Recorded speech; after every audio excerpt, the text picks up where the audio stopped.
Greetings. I would like to welcome everybody listening all around the world, all across the United States. We are live from the City of Angels, the bright, shining light of discovery that is the Coast to Coast AM studios right here in Los Angeles, California. And sitting in for George Norrie tonight on this Friday the 13th, I'm your host, Jimmy Church. This is my first weekend back to Coast and my first show for 2017. And we took a little time off for the holidays. Not much, really, but we got to hang out with the family and had a pretty good, epic New Year's Eve dinner over at the house. And over the last few weeks, between, my other shows and commitments and finally wrapping, by the way, our new TV series for history, which everything that I do out there, along with Coast, is just all conspiracies all the time, right? And I'm always thinking, I'm always getting email and contact and shows and texting, and it's all conspiracies all the time in my life. And some things really became clear to me as we started to close out 2016. And that is this. Here in the United States, and certainly the rest of the world, the masses finally found out that conspiracy is indeed the new normal. Now, I know, I talk about it a lot, and we have our Coast audience, and you get it. You really do, but the rest of the world finally got a dose of what we've been talking about around here for a long, long time. Not only this program and others like it, but us, our friends, you, the audience. We've got the books, we've got the documentaries, we've got television, and we've been trying to get everyone to listen to us. That there really is something going on.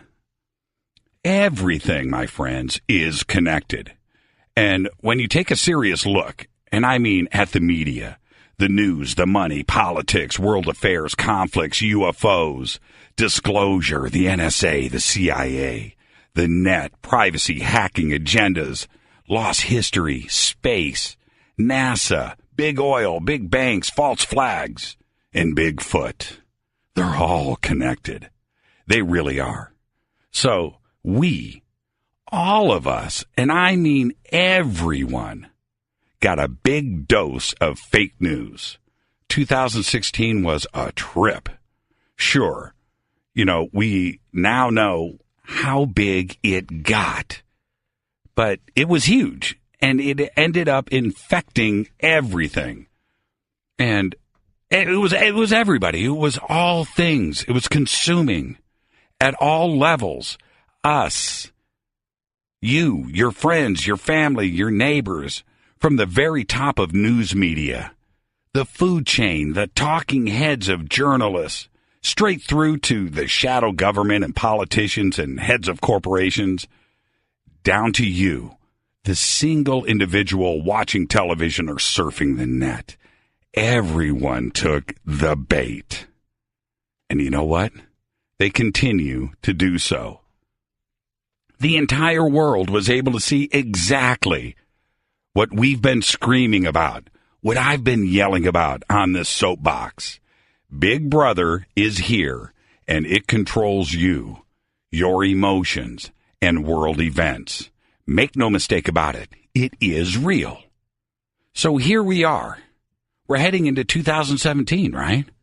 We, us, the Coast audience, we already knew to read and listen with our eyes squinting, not open, to question everything.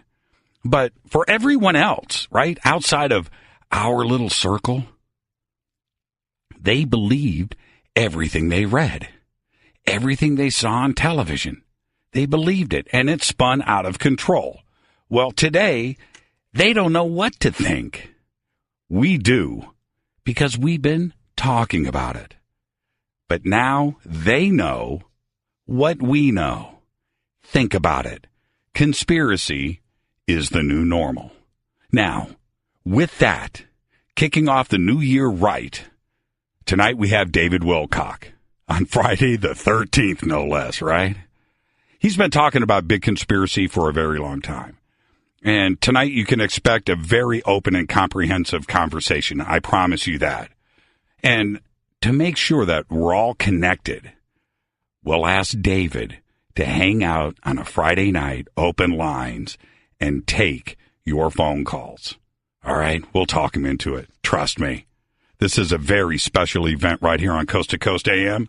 Sitting in for George Norrie, I'm your host, Jimmy Church. You can follow me right now on Twitter at JChurchRadio. You know what to do.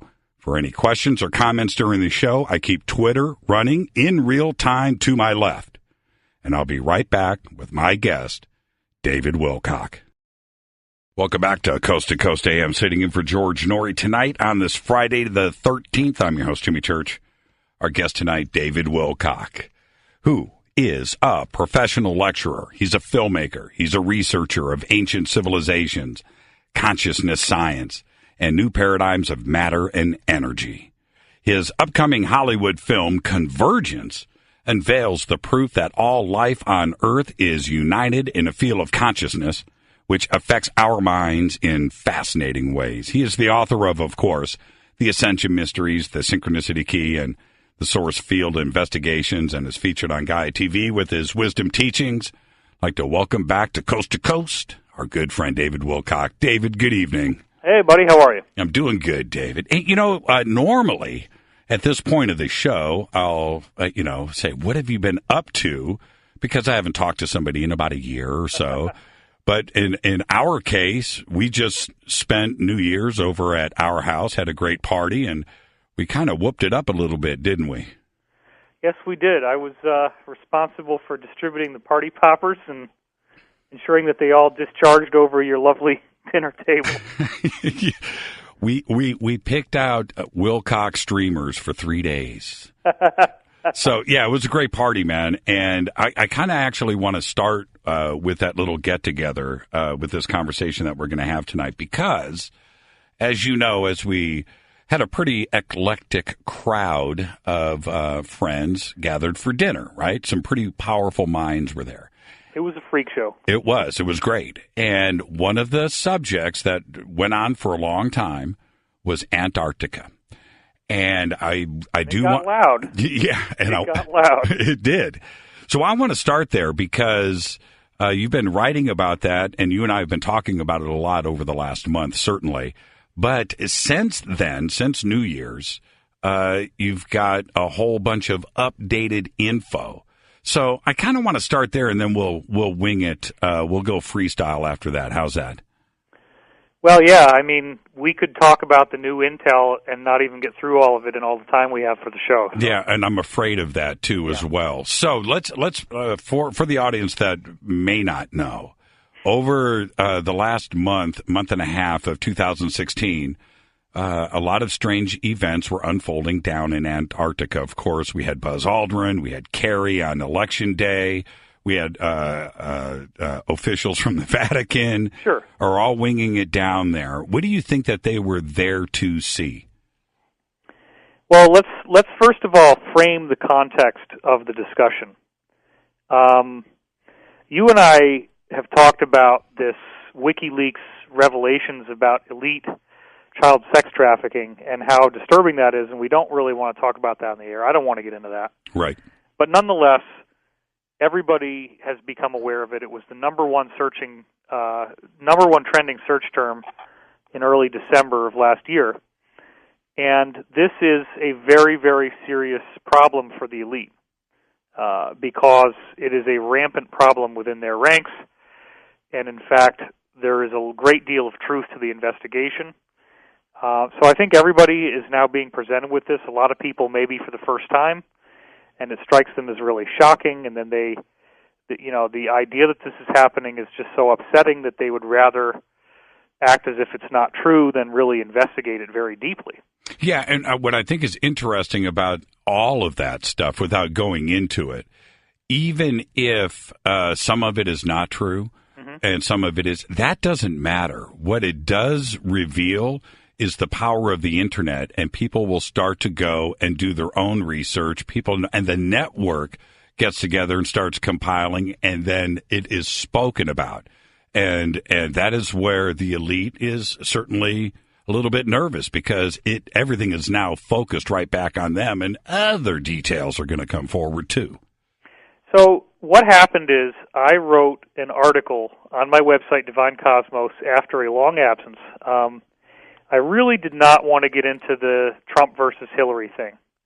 I had done a show with John B. Wells, actually, and I kind of was talking about politics, and that was the last public statement I'd made. So I really was I disappeared for like 2 or 3 months, and I just did not, because you know what? You talk about the election, and no matter which perspective you take, there's just this avalanche of hatred.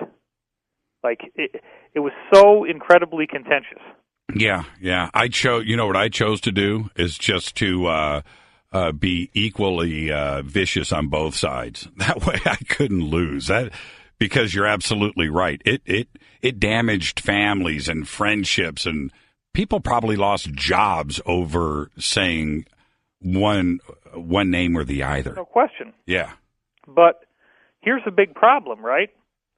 I already had been talking about for years other WikiLeaks that had said, where somebody is writing Hillary a letter and they're joking about sacrificing a chicken to Moloch.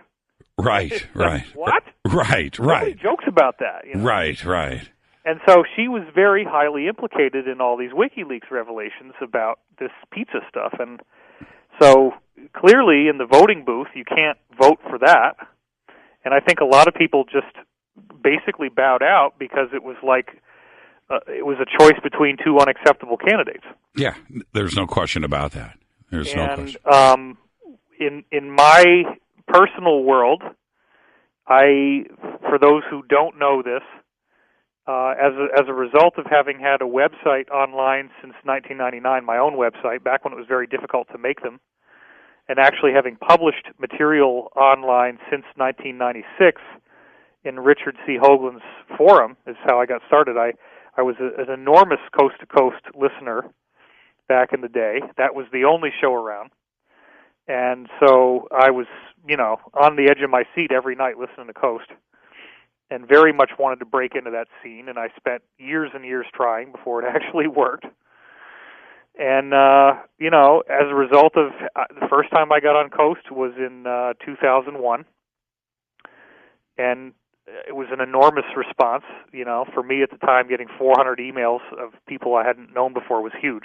Right. And so I have had, as a result of being on Coast twice in 2 weeks, I got invited to Disclosure Project, which was in May 2001. And when I was there, I got to meet 39 different people who came forward and said that they had been involved in UFO-related top-secret projects for the government. And that stuff is now a legend, and even though it was 16 years ago, it's absolutely as fresh and relevant today as it ever was the day that it was done. Yeah, it certainly is. So I want people to be aware of the fact that there is a movie called Sirius that I'm in with Dr. Stephen Greer. And in that movie, it's openly acknowledged by Greer and everybody who made the movie that I was there at that event. So some people have said, David is lying and David doesn't have any insiders. Well, wait a minute. We can prove that I was at this thing 15 years ago, almost 16 now, in which 39 insiders were present. I'd already been meeting insiders before that, and as a result of becoming steadily more exposed publicly since 2001, since I did that, I have had people approach me who actually are surprisingly high-ranking, surprisingly influential. People, I have at least 2 insiders who directly advised sitting presidents of the United States, directly worked with top people in all the major intelligence agencies, people that were involved in defense contractors, and there's a whole world that starts at 35 levels of secrecy above the president. And that's where it gets into what's called cosmic clearance, or the longer term would be cosmic top secret. Right. It's only once you get cosmic clearance that you begin to understand what's going on, that you begin to be let in. You're like now the Boy Scout, the amateur, And so the president is never given anything because they don't want, for example, if their crimes were ever found out about, and there was some kind of South African Truth and Reconciliation Committee or Nuremberg war crime trial, that kind of thing, last thing they want to do is have the president crying on the trial stand and sing like a songbird and say, "Oh, the government has been lying to you all about UFOs." You know, they don't want that. No, they can't have it. So they're not going to ever let that happen. They can't let somebody could kidnap the president, right? Somebody could torture the president. They don't want him to know anything because then he can't talk. Well, the question constantly gets asked of me to turn around and ask you, or for me to answer for you, which is, where does David get his whistleblowers? How is this possible? Well, I'm trying to build a foundation here, Jimmy, because I think it's very important that your listener be able to follow me on this journey without intrinsically assuming that I am somehow pulling this out as a hoax or a fable or some kind of fantasy attempt to just make myself look good. Right. I have had a very hard time doing this. I have had vastly, vastly more online hate directed towards me than what would take for 100 millennials to commit suicide. Yeah, I don't know how you deal. I don't know how you deal with it. I deal with it on my own little small scale, and some of it we deal with together. But as you know, but you're at another level of that, and you have to have some very thick skin for sure. I up until I think it was 2011 that I started to quarantine myself. But up until 2011, I had basically had 10 years of seeing at least 6 very, very venomously hateful comments directed to me personally every single day. No days off, no weekends, no holidays, for 10 years. And the most insanely outrageous, toxic, incredible hatred. And one of the things that I find so disconcerting is that I was often accused of having no proof to back up these claims. And so I would go into extensive, extraordinary depth of scientific rigor to such an extreme that my first book alone has well over 1,000 academic references. My second book has nearly 700, and my third book has another like 300, 400. And yet people say, oh, David has no proof. Yeah, it's not enough. So, well, it'll never be enough, David. Yeah, and that's what I finally have come to is like people are just going to make up stories and they're going to say whatever they want. And nothing that I do and no level of integrity that I try to preserve is ever going to change the voice of the negative. They're always going to say the same thing. And the two most, there's probably 3 most common arguments that I hear the most. Number one, David has a huge ego. Everybody wants to say that. And I don't really understand where that's coming from. I do think that because we're in such an embattled field here, that I may have in the past said some things that sounded like I was bragging or pumping myself up. But I think when we're all so embittered and we're getting bayoneted in the trenches by the enemy here, and we fight so many years to bring out the truth to people who don't even really seem to want it or care. Right. And we don't really see that much progress in the open world. And skeptics for year after year after year can say, David's been saying that we're going to get disclosure. David's been saying the government's going to tell us the truth. And it didn't happen, and it's not happening, and it's not going to happen. Blah, blah, blah. You know, this thing goes on, and it doesn't appear that anything really changes. So I think part of why people have accused me of having a huge ego is that I'm extremely confident and I'm extremely outgoing and very fluent on stage, and they have this intrinsic belief that if you are saying something that's fringe, if you're saying something that doesn't agree with their belief system, that you're supposed to be really apologetic and kind of Right. depressed, and you're not. Let me jump No. in right there. We've got to take a break right here. Our guest tonight is David Wilcock, and when we come back, as promised, we will talk about Antarctica. Our guest, David Wilcock. I'm your host, Jimmy Church. This is Coast to Coast AM. All right, welcome back. Man, love me some Genesis. All right, check out Beyond Belief, where you can join Coast to Coast AM's George Norrie for dynamic discussions on paranormal phenomena, conspiracies, and all things unexplained. You can see the world through new eyes. You get new episodes weekly. You get unlimited access to Beyond Belief and watch anywhere on your computer, iPhone, iPad, whatever. No commercials, no sponsors. Enjoy Beyond Belief completely ad-free. Just go to beyondbelief.com. Our guest tonight, David Wilcock. Now, he's got some breaking stuff. It's about Antarctica. It's been, in our circles, the subject of conversation now for a couple of months. His new research, what he has found out, the breaking news after this short break. Stay with us. All right, welcome back to Coast. Sitting in for George Norrie tonight, I'm your host, Jimmy Church, and our guest is David Wilcock. Now, David, right before the break, we started to get into Antarctica, and I just want to back up and ask again, why all of the activity with Kerry and Buzz Aldrin and the Vatican? What's the interest? What have you been told? Okay, so again, I see where you're going, and I want to do a couple more things before we get to answer that question. Because, you know... Okay, David. I get it. Without the context, it's useless. So the context is this. We have been dealing for 100 years with a hijacked financial system in which European elites had the American dollar outsourced to them with what's called the Federal Reserve System, as everybody knows.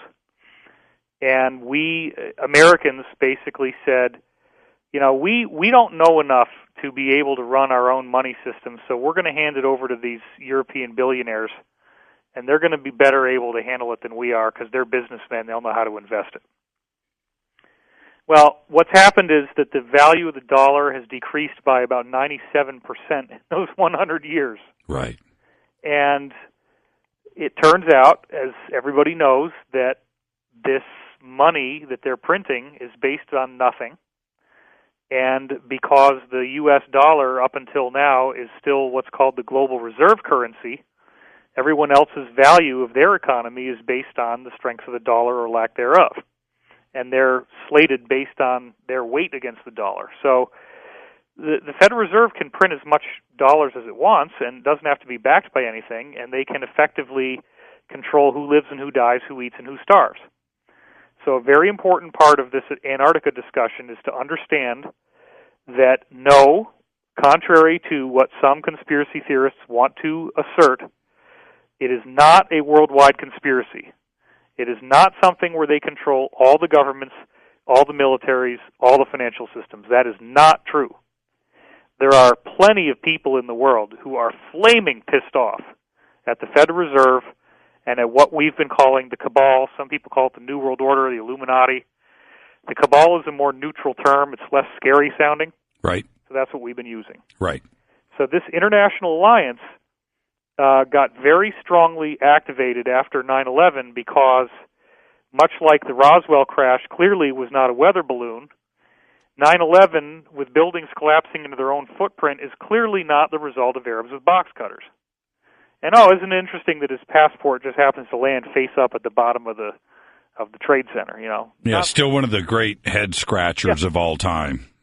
And why did it happen on the occult 2,000-year anniversary of the birth of Christ, as defined in a Bible code, you know? Right. This was a very occult act, done with very precise timing for a goal, you know? And the goal was, of course, this 5-inch tall stack of legal documents that was known as the USA Patriot Act that was a blueprint for turning America into a fascist dictatorship and shredding the Constitution, which conveniently pops up just a couple weeks after 9/11. So a lot of people are aware of this, The problem is that the cabal has had a large degree of control over the press, and that includes television, movies, print media, etc. Right. So there has been an alliance working very quietly behind the scenes, and they have been working with ever-increasing effectiveness to try to bring down this corrupt global organization. Well, this has taken, it's really, really gotten into a very active phase in which the alliance is now stronger and more powerful than the cabal.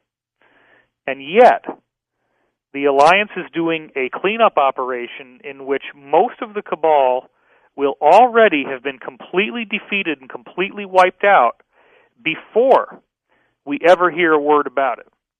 So one thing other that I need to say before we get into Antarctica, because this is all very important, Sure. is that if you study the history of banana republics, communist or fascist type dictatorship situations in which there is a coup and in which the existing regime is overthrown, you don't ever hear about the coup until it actually happens. The people that do the coup cannot say anything about it. They just do it. Right. They do all the planning behind the scenes, and most of the work is done behind the scenes. Yeah. Yep. And the other classic saying is, in order to kill the king, you need the assistance of the palace guards.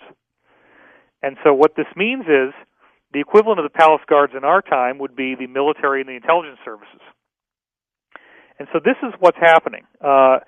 The WikiLeaks exposures that turned into Pizzagate were the direct result of the palace guards.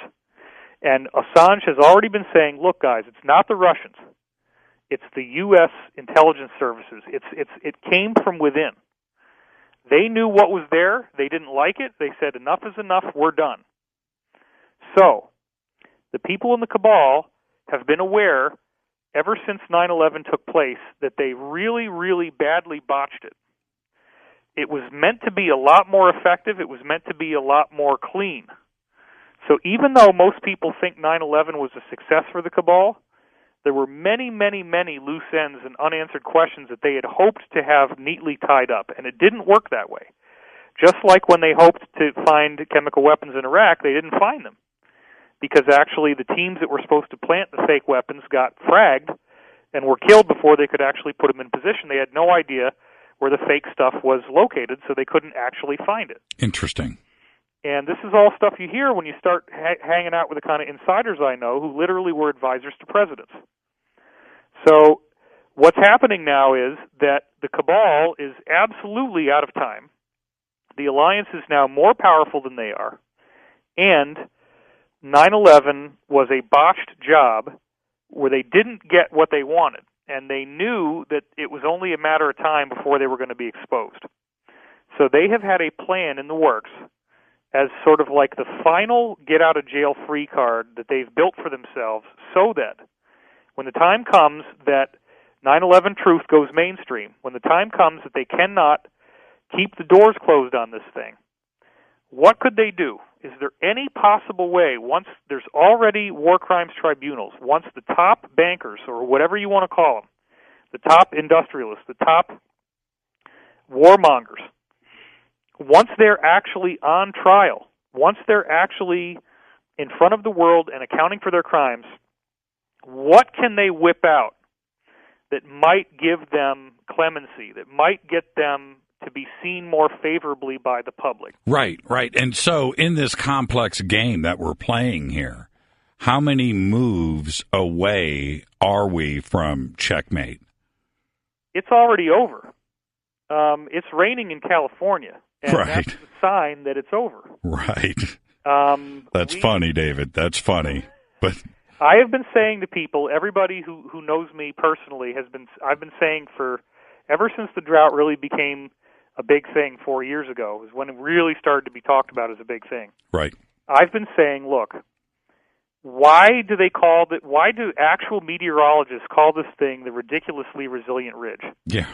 Why is there this high-pressure zone off the west coast of California over the ocean that absolutely positively never allows rain to hit our state? Ever. And anybody that says, We get rain. In harp and that it's the cabal. Right. Oh, they just want to punish those California hippies. No. This is where all the food is grown. That's right. This is an attack against America itself. That's right.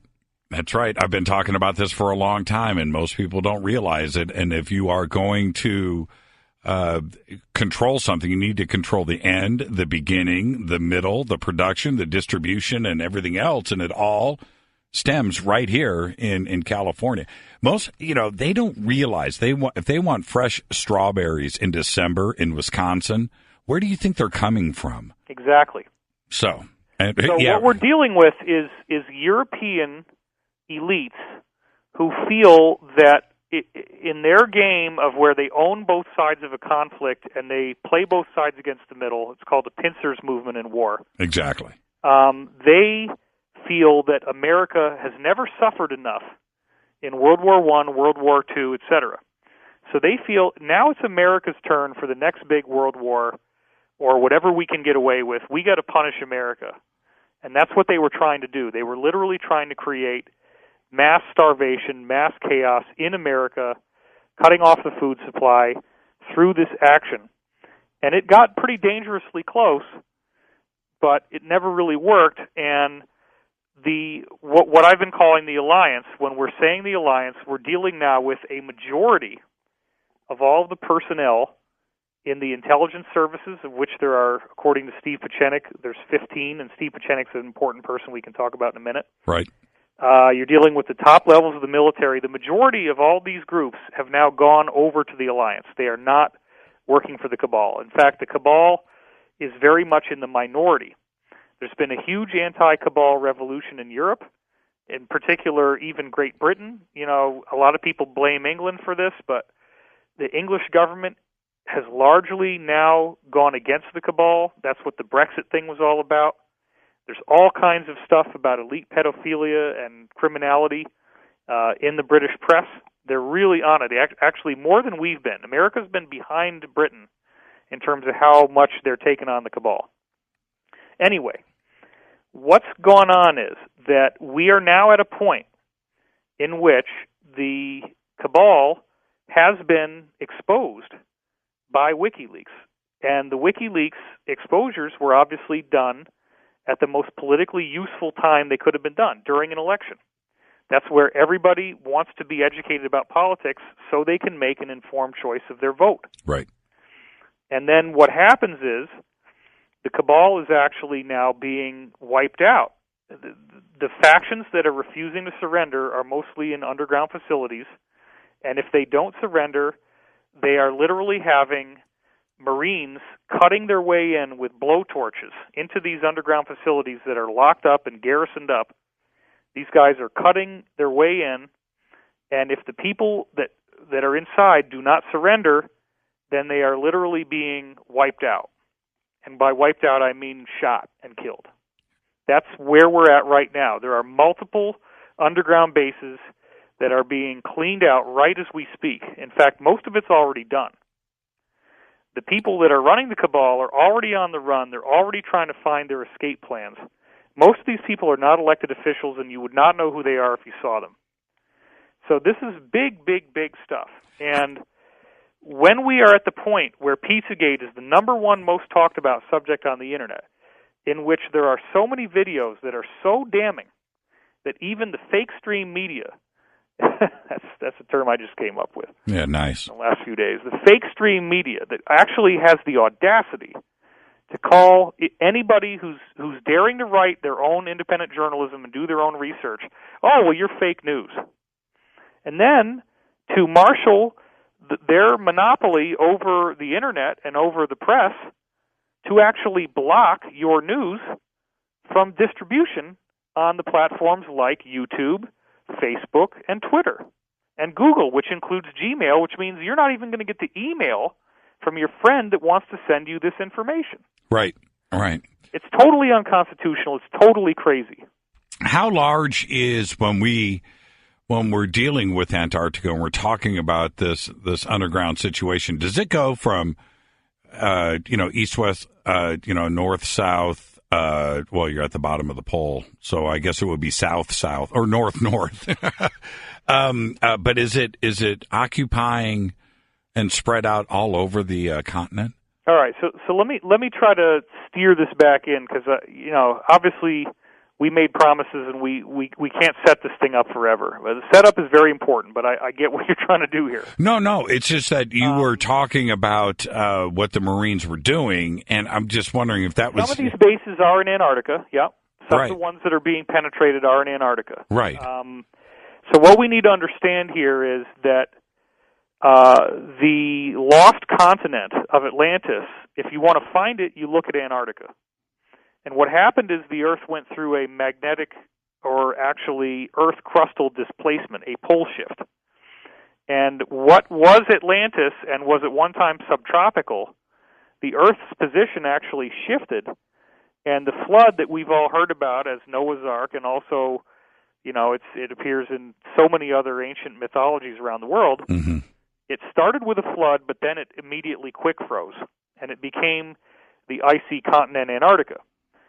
So this is why we see maps that were copied over from older maps in the Vatican that accurately depict what Antarctica looks like underneath the ice, which we didn't know until International Geophysical Year 1959, when they first used sonar to map out the land under the ice. Right. How the heck did these guys in the 1400s, 1500s know what it was going to look like? Right. Well, because it used to be inhabited. Right. Well, let me ask you this. With that pole shift, well, there's two possibilities here. We have continental drift, where Antarctica could have moved into the position that it's in, or the entire Earth, did a shift too as well, or it could have been a combination of both. Sure, and I think it's important to understand here that we don't really understand the physics of why the Earth rotates on its axis. We don't even understand what the core of the Earth is. Now, the traditional interpretation of why the Earth is magnetic is, it's got a core of iron. It turns out that if you go any more than 3 miles below the surface of the Earth, it already is so hot that the melting point of iron breaks down, and it would no longer have a magnetic field. So even the whole explanation that we have right now of the Earth's magnetic field is totally wrong. And now we got to get into plasma physics and the idea of a plasma that's very hot and can conduct magnetic energy. Right. So we don't know why the Earth rotates, but what we have heard from insiders and a variety of sources is that if you have a really bad nuclear exchange, a nuclear bomb goes off, that nuclear explosion is disruptive energetically enough that it can actually change the equilibrium of a planet's axis. And that's apparently what happened. If you read Plato's original account of the fall of Atlantis and the Timaeus and Critias, they were talking about how the area of Egypt had repelled an invasion from the Atlanteans. And it seemed like everybody was happy and everything was fine, and then all of a sudden they have this huge flood. So the part that you don't hear is that the Egyptians or whoever was in that region, which includes the original Aryans, which became Siberia after this happened, and then they migrated down into India and Iran, and then on over into Europe eventually. But these peoples, after they'd repelled the invaders, they wanted to finish the war, and they dropped a nuke on them, or several nukes, and the Earth flipped on its axis. All right, let's take a break right there. Our guest tonight, David Wilcock, talking Atlantis and Antarctica and what is going on down south. And we're going to get to the bottom of all of this. This is a Coast to Coast AM special event. I'm your host, Jimmy Church. More with David Wilcock after this short break. Man. Al Green. I got to tell you, that song makes you think of Pulp Fiction, doesn't it? It's got a whole new meaning. But the good news is everybody here in the Coast Studios gets to hear me sing like Al Green during the break. I do Al better than Al. I gotta say this really quick. I kid. Twitter is lit up tonight, and you can follow me on Twitter at JChurchRadio, and you can post your questions and comments right there. And I've got an entire pile of excellent questions right here in front of me from Twitter. So And I'm going to get to all of them, I promise. Just follow me on Twitter at JChurchRadio, and I'll see everything in real time. Are you a Coast Insider? Well, I'm a Coast Insider. And you can sign up to become a Coast Insider right now and listen to the show live, on demand. You can do it with your computer, mobile devices. All audio streams are delivered in high-quality, crystal-clear audio. Your benefits include, check this out, you get 5 years of audio archives. You get audio streaming. You get downloadable MP3s. You have media access through the website or the mobile app. You can chat with hosts and special guests. You've got an iTunes podcast. And you also get the cool thing. You get a direct email to George, all for just 15 cents a day. Just go to coasttocoastam.com. Our guest tonight, David Wilcock, one of the best, good friend of the show, full of knowledge. Breaking news on Antarctica next. Welcome back to Coast to Coast. Filling in for George tonight, it is me, your host, Jimmy Church. Our guest tonight's David Wilcock. And now, I do want to let everybody know, and especially to you, David, Twitter is completely on fire tonight. And on top of that, the phones, which we haven't opened up yet, have been jammed all night long. So we've got a lot of people interested in what's going down right now. And I've got a pile of questions off of Twitter. And I promise that I will get to those. So don't let me forget. Okay. Are you with me? Yeah, sure. Okay. All right. Back to where we were. Antarctica, the pole shift. Maybe now I should start doing the electric David Wilcock tap dancing. Yeah, right. My informational download by about double or triple. I'm trying to talk more slowly so people can get into this before we really go crazy. You want me to do it to music? Whenever you want me to. Yeah, exactly. I knew you'd do it. Thank you, David. All right. Yeah. Okay. So we were just talking about the pole shift and what Antarctica used to be. That's where we left off. And I want to point out here that I don't really know when this Antarctica was Atlantis idea came into vogue. It may be traceable back to somebody like Immanuel Velikovsky. I do know that the first time I encountered it was in Graham Hancock's legendary work, Fingerprints of the Gods, which I read soon after graduating college in 1995, and it just blew me away. Another book that kind of took that idea, and Graham Hancock, by the way, back in that book in 95, did have the pictures of the maps, which I'd seen in other books going back to the 70s, showing that these maps from the 1400s, 1500s actually showed what Antarctica looked like under the ice, even though it wasn't actually explored until the 1800s, and even after the mid-1800s is when they really started to get a sense of what it looked like. Right. So how did they have it on these maps? So it turns out that you got Graham Hancock writing about this in 1995, and another source, which is going to become very historic as this all unfolds in front of the public, was the work of Rand and Rose Flemath in a book called When the Sky Fell, which came out, I think, a few years after Graham Hancock's, though I'm not sure about that. But I remember reading it in roughly 1998, somewhere around there. And their scholarship is truly incredible because they have comparative world mythology from all over the world about this epic flood.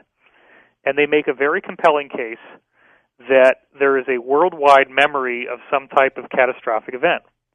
And if you track what Graham Hancock's been doing more recently, we see that there are actually traces of radioactive energy all over the planet in the form of iridium, suggesting that there was, in fact, a very sudden catastrophic event that did suddenly change sea levels in a very dramatic way very quickly. That's right. So this is no longer a question in which geologists can say, oh, this was a gradual change. No, the new scholarship is there was a very sudden, very dramatic, and very catastrophic change. And it is conceivable that the Earth's axial position could shift. Just because we haven't seen it happen doesn't mean it couldn't. So all of the pieces start to line up, but where it really is going to come into its fruition is archaeology. And when we get back into some of the stuff that the insiders will tell you, if you have what they call high friends in low places, that's where you start to find out that the Germans were aware of mythological links to Antarctica and the possibility of something being down there. And even before World War II, they were already using their U-boats, which are submarines, and going down there, and they found that there were caverns that are open to the sea, and you can literally sail right into these caverns and find these pockets underneath the ice in which there is land from the continental mass below the ice that's still visible. So they sail in there, they land on these land masses, and they walk around, and before too long, with their expeditionary teams, and of course they've got tanks and things like that, they can drive around, and they deploy soldiers and war materiel and everything, and what do they find? They find ruins of intelligently built structures in Antarctica. So this has been going on for a long time. This started in 1939. And the Germans actually built a base there that they call New Berlin. And that base still is in existence. So this is something that has a great deal of history behind it. And I have been speaking to insiders for many years who were aware of ruins being found in Antarctica. What's different, and where I come to you today, is that we now know for a fact that the Cabal is planning to announce officially on an open level the discovery of ruins in Antarctica. And they're going to do this once they are already in the midst of war crimes tribunals in which they are being outed and their plans and their identities are being outed officially. Is that so the focus would shift off of the trials and to Antarctica, through the media and public as well? I think the idea would be if somebody has beaten his wife and he doesn't want to get a divorce and he wants to maintain control of her, what's he going to do? He's going to go buy her a dozen roses and a box of chocolates. Right. Right? Kobe did it. I went to college and I studied, I actually worked on a suicide hotline and we studied domestic violence, and it's called grandiose gestures of affection, and all abusers tend to do this. So I think the equivalent of what we're seeing is they're hoping to start conversation around the water cooler at various people's offices that says, we really need to be light on these guys because, they did a lot of wrong things and they covered things up, and some of their members were doing very evil stuff and were hurting kids, but not all of them. And you know what? Now they're being honest, and now they're telling us the truth. And wow, they've been hiding some amazing stuff. And oh my God, where did these ruins come from and who built them? And well, that's the question. Let me ask you that directly, David, because Nick just asked this in Twitter, where he says, what's with the Nazi obsession that was going on with Antarctica? And with what is going on now, these ruins, are the Cabal going to announce that as human or other? Well, what we're hearing is that they are finding a great deal of giant humanoid bodies in the ice. There's a massive number of dead bodies that they're finding in the ice. But they are removing the ones that are the giants with the elongated skulls, and those giant skeletons were being found all the time in the 1800s on into the early 1900s, and then the whole thing basically got rubbed out of the media. So what we're actually dealing with down there is a series of ruins that were built by a group that crash-landed there approximately 55,000 years ago, and it was an extraterrestrial civilization that had originally lived on Mars and the planet they blew up that's now the asteroid belt, which was like Earth before it blew up. Some of them survived on the moon for many hundreds of thousands of years, because this original catastrophic event was 500,000 years ago. Right. Some of the survivors were on the moon. They got wiped out. And apparently what we're now hearing, as I try to integrate information now from 3 different main sources, actually 4, and these are all guys that don't necessarily agree with each other or even like each other, but they're all telling me the same stuff, which is totally amazing, because these are the very highest sources I have, and they're all saying the same thing. And what they're telling me is, if I put it all together, that there are 3 craft that have been found that are actual motherships under the ice in Antarctica, and this is going to be publicly announced in stages.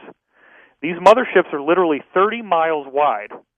They're kind of oval-shaped. They're sort of circular, but they're oval-shaped, and they hold many, many craft inside of them.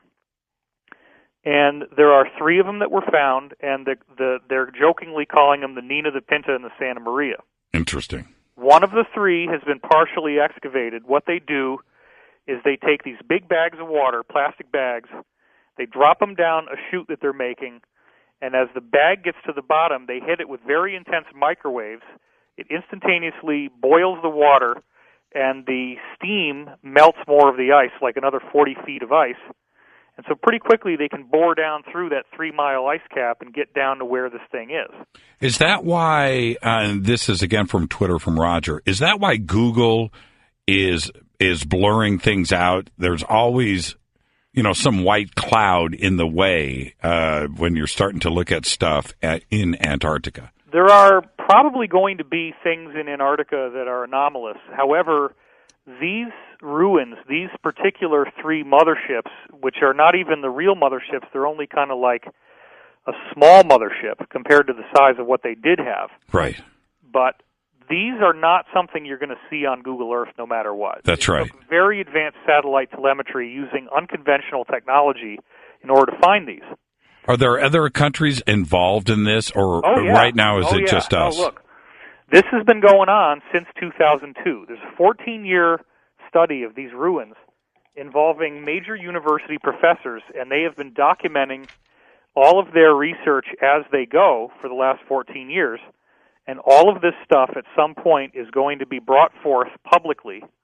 These people are going to become huge celebrities, and anybody who was talking about this, like Graham Hancock or Randon Rose Flemass, they're going to become huge, huge public figures at that point because they will have been proven correct. And what I've been told is that we're actually getting authorization from the U.S. government, which is now basically in the control of the alliance. The cabal's on the losing side. We're now getting authorized to reveal this information. And there are a whole lot of things that are going to all come out at the same time, including the fact that apparently all, and I didn't know if I was going to be able to say this, but I got clearance to say this too. It started with something Fulford leaked. Benjamin Fulford leaked it on his blog, and I got independent confirmation from 2 other sources. All of the major U.S. military aircraft carriers have all been brought back to port, and they are all being restocked and re-outfitted, which can take 6 months of 24-hour-a-day work. They're being restocked and re-outfitted with all kinds of technology that they weren't going to tell us about for 100 years. And they're all being loaded up with it right now. And this includes 3 different types of drones that look kind of like the quadcopters, but they're full size. There's 3 different sizes of them, and each aircraft carrier is being equipped with dozens of these. And if you want to see what they look like, go watch Avatar or the Tom Cruise movie Edge of Tomorrow, where the letters, it says live, die, repeat. Right. So they've been showing us this military hardware. Also, if you look at a movie like The Avengers, or if you look at a movie like Captain America, Winter Soldier, they got these floating aircraft carriers. Those are also apparently going to be released as official disclosure. Well, to get ahead of the cabal, shouldn't the Alliance release this Antarctica story first? Well, that's what is happening. The Alliance has asked us, and by us I mean myself, Corey Good. I'm actually not aware of anybody else publicly doing this yet who's actually getting briefings, but we're trying to do our part here to release this on behalf of the Alliance so that the cabal does not control the narrative of how this is leaked. That's the big key, because they want to use it to try to further their control, to try to create controversy where people say, well, wait a minute, we can't punish these guys. Right. If they die, the secrets die with them. And I'm not even saying they should be killed, but I do think that they need to be prevented from continuing to create destructive influence. Are there ETs associated with the cabal that are hiding in, like, unaware people or in between dimensions? Hiding in unaware people? Yes. I don't believe in shape-shifting biological life. So the whole shape-shifting reptilian thing, no. All the best sources I have say that does not happen. There are beings that are essentially artificial that are made out of little robots called nanites, and those things can shape-shift into whatever they want.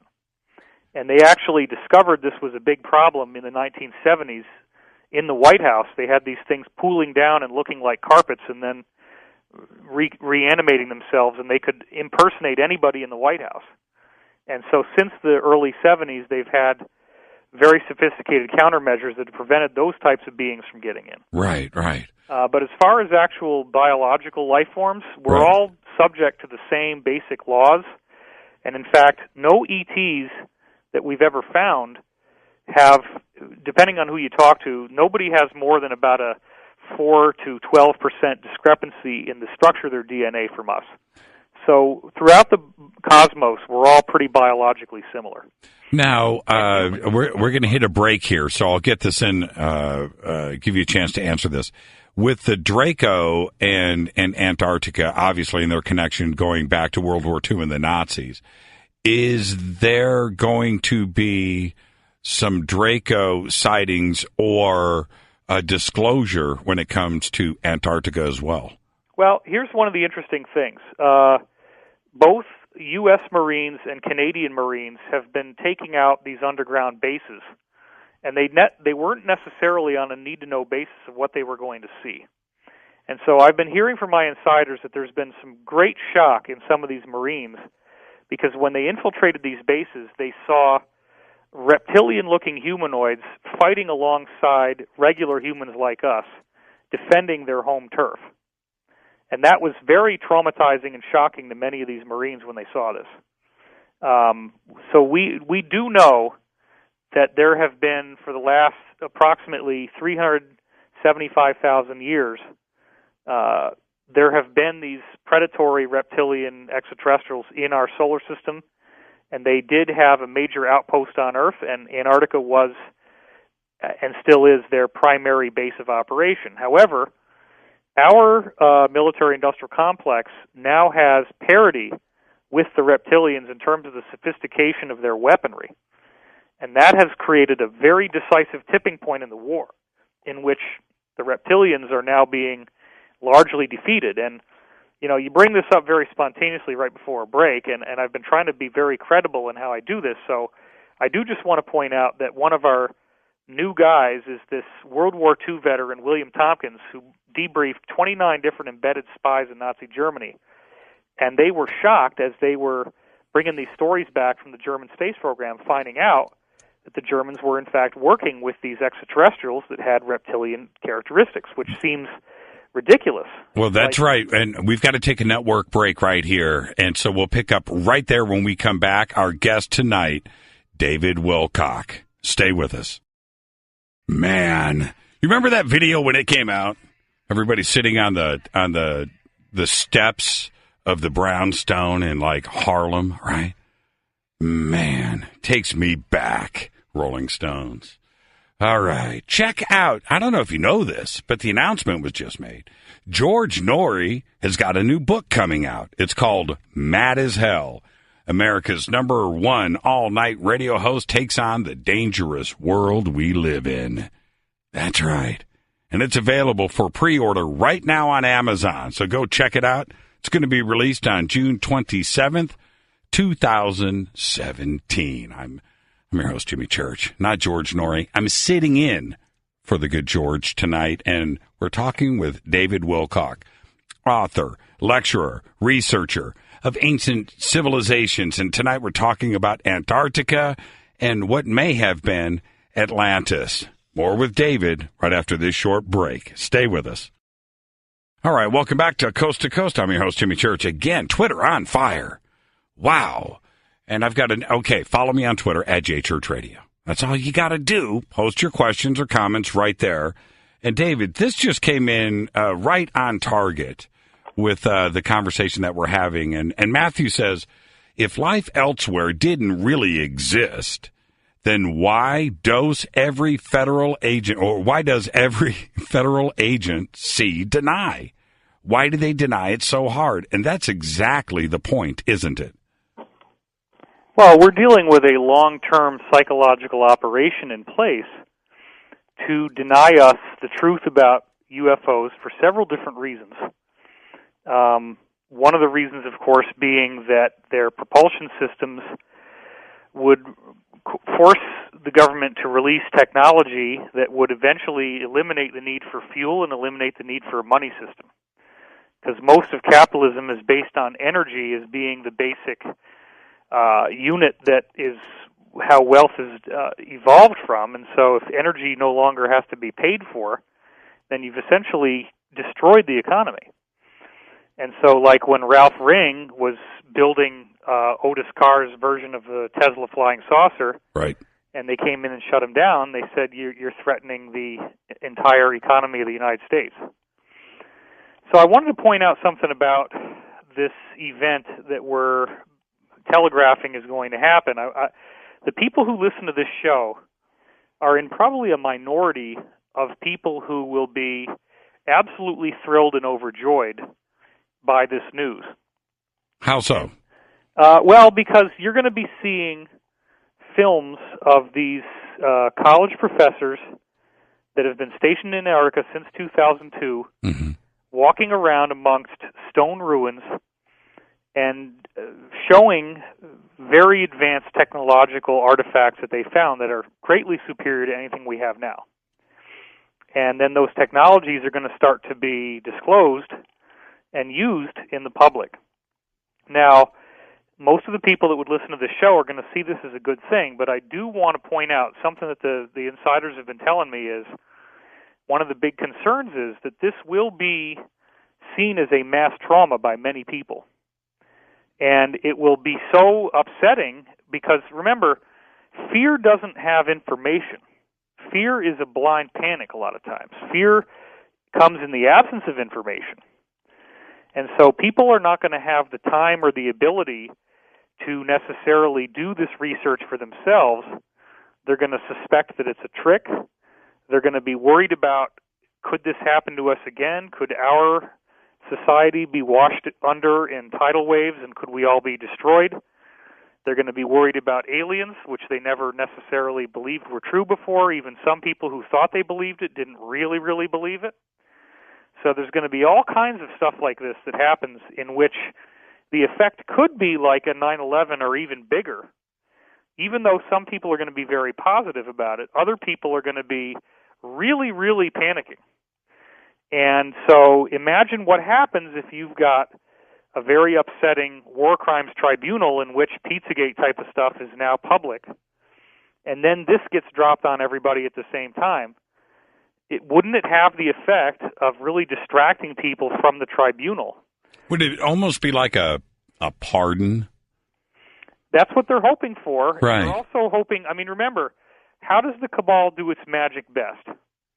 They need a huge diversion, and they need everybody traumatized, and then they can make things happen very quickly because traumatized people will bypass their normal ethics and their normal sense of right and wrong, and they'll want justice, and they'll also, make emotional decisions.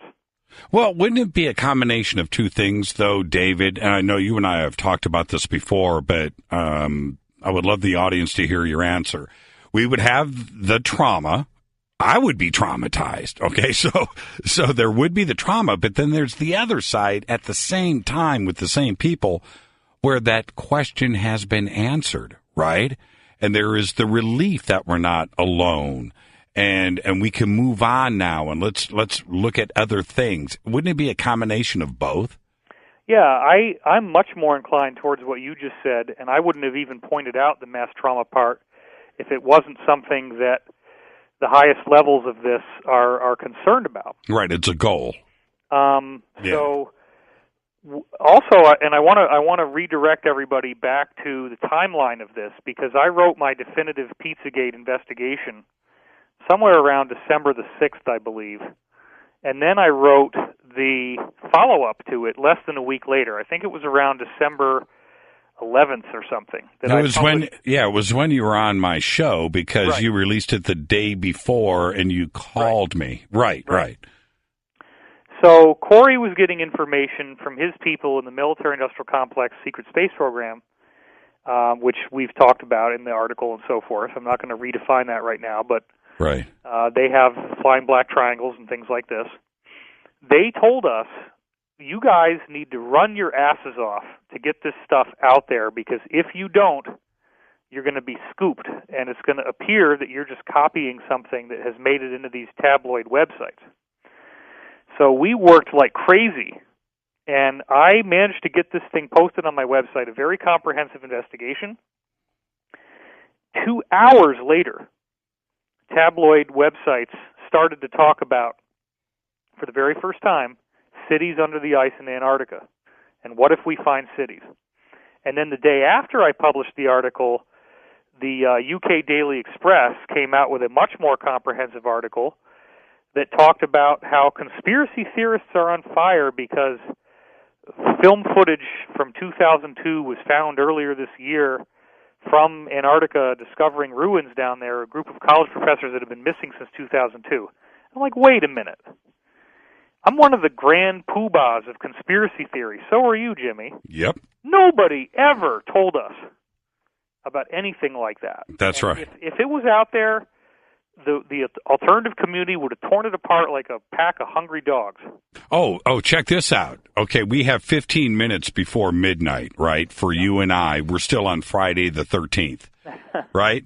Well, the first apocalyptic alarm of 2017 was being raised by conspiracy theorists around the world because today we had a trio of events all at the same time. We had the year's first full moon, Friday the 13th, and Venus being the brightest it's been in 8 years, right. And it was supposed to be doomsday today. Well, we've got 13 minutes and 30 seconds left. Still okay. Yeah, we're still here, brother. So look, I'm very, very excited about this coming out. And since I published Endgame 2, Corey Good has had other briefings that gave us more information than what we had in Endgame 2. I had never published these, and then the night before last night, I call Pete Peterson, and he was very aware of the group that had been recently contacting Corey since about last maybe February or March of last year. He was very aware of who they are and what they told him, and Pete and I start comparing notes of things that Corey had told me off the record, on the phone. Nobody's heard this ever. And Pete knew all the same stuff. But then it wasn't also exactly the same. There were things that Pete had heard that Corey hadn't heard and vice versa. And that really was shocking to me. So for my own personal level of validation, this thing is unprecedented in my entire career history. I have never heard such a convergence of insider information on one subject. And everybody's going to want to know, well, when are they going to say this stuff? They're already doing it. If you go to the Express, express.co.uk, which is a tabloid type of website, almost every day now they're coming out with some article about ruins in Antarctica. They're getting us ready. They have to start by doing it this way. And what the Alliance has said they want, and this is something I got through Pete, they want us talking about it this way first, before the stage of it being publicly announced. Why? Because it softens the blow. It kind of gets the people who are already inclined to believe this stuff more ready for it. It gives them time to process it so that we, in turn, will be able to have educated ourselves and then help people process this who are not so ready for it and might be more prone to be traumatized. Because remember, the cabal would see that trauma as a very useful distraction. Right, so that they can no longer have to be on tribunals. Oh, well, in light of these astonishing events, we can't have these tribunals right now. Everybody needs to focus on the stunning, civilization-defining breakthrough that's as important as Jesus Christ, Yeah, and what's interesting here, and I brought this up at the beginning of the show, is that why have the Vatican go down and Kerry and Buzz Aldrin? Those are three distinctly different groups of people to go down. Were they going down to see the same thing? Were they looking at different things? Or did they need a a cross-reference, a cross-section of society to go down and see this disclosure at the same time? I will give you some very brand new information right now. Let's go. Nobody's ever heard. Let's go. The reason why Buzz Aldrin had the problems that he did with his health was altitude sickness. Because he was brought on a craft that in 7 minutes brought him to a height of 200,000 miles, which means the backside of the moon. And apparently, in the course of those 7 minutes of altitude gain, he issued expletives 7 times in a row, and was absolutely shocked. And the shock apparently was what messed up his heart. And so he was in some kind of a flying black triangle type of craft that took off from Antarctica, in addition to him getting to see the ruins. He flew around the backside of the moon, and then on the way back in, he passed by a craft that is kind of like a circular sort of floating city that has, again, it's about a half mile wide, but then it projects a cloud that's about 5 miles wide in the sky, and it looks like a cloud from every angle, so you don't see this thing. It's cloaked from the surface of the Earth. And he was wearing a T-shirt that said, "Get your ass to Mars." Get your ass to Mars. Can I say that on the air? Dan, did you just bleep me? Am I okay? I'm all right? Okay. Well, David said it first. Okay. There and you go. also we were told that the craft that Buzz was in did something called a wing wave to the base as it went past. And what about Carrie? Well, Carrie went down there on Election Day. Isn't that interesting? Yeah, very. And apparently one of the things that's happened is that the people who have been going down there are very excited because there are new ruins that, even for the people who know everything on the inside, that are at cosmic clearance and above, they're getting to see new stuff that they didn't know about before. So let's go back to these 3 motherships that supposedly crashed here about 55,000 years ago. This is the origin of the story of the fallen angels in the Bible. This is the story of Lucifer. These are the fallen angels. They were giants with elongated skulls. Their ships crashed here, and they deliberately crashed in what is now Antarctica because they knew there were very, very ancient ruins in that part of the Earth. And by very ancient, I mean potentially 2 billion years old or older. And that's a whole other thing I've talked about extensively in my book, The Ascension Mysteries, which I think is going to become a defining textbook for all this as this all goes public. And it's going to affect my life in ways that I'm not really looking forward to. But I certainly will accept, that role of helping to educate people. Anyway, they had to cannibalize their ships and use the material from their ships because they knew they weren't leaving. The ships were badly damaged. And so they used those ships to build their infrastructure. And one of the things they set up was a massive cloning program because they didn't have a very big population. So they cloned their own genetics with this long, spindly body and the elongated skull with human DNA from Earth. And they created different types of beings, some of which were giants, some of which were not, some of which had elongated skulls, some of which did not. And they built up a population this way. And so when we're looking at the true nature of the Cabal as it exists today, the reason why they're so into royal bloodlines, the reason why they stay intermarried, how they manage to get control of the financial system, how they manage to have such an unfair advantage over the world, it's because these people were a lot more intelligent than everybody else here when they got here. And they did manage to infiltrate and take over world governments all over the planet. And they never really lost power, they just keep rebranding. So the Roman Empire seems to lose power, but they actually just migrated to Great Britain and rebranded as the British Empire. And these people are finally now on the verge of being exposed. So one of the things the Alliance really wants to do early in the game is identify these people, whereas the Cabal doesn't want the identity of these giants with elongated skulls ever to be known. That's one of their most guarded secrets. So it's certainly going to be a very interesting series of events in terms of how this goes down, what is said, And Jimmy, you are very aware, because you and I have been talking about this on a personal level, of the extraordinary hacker attacks that are being done against everyone in our field, you included. That's right. To try to make it utterly impossible for anybody who's going to YouTube to see our new stuff, because 20 to 50 new videos a day of our old stuff is being called new and uploaded as if it were new. So I encourage everybody who's listening to this show, if you find these fake videos that are not new but they're acting as if they're new, report them for abuse, because we are having a tremendous problem.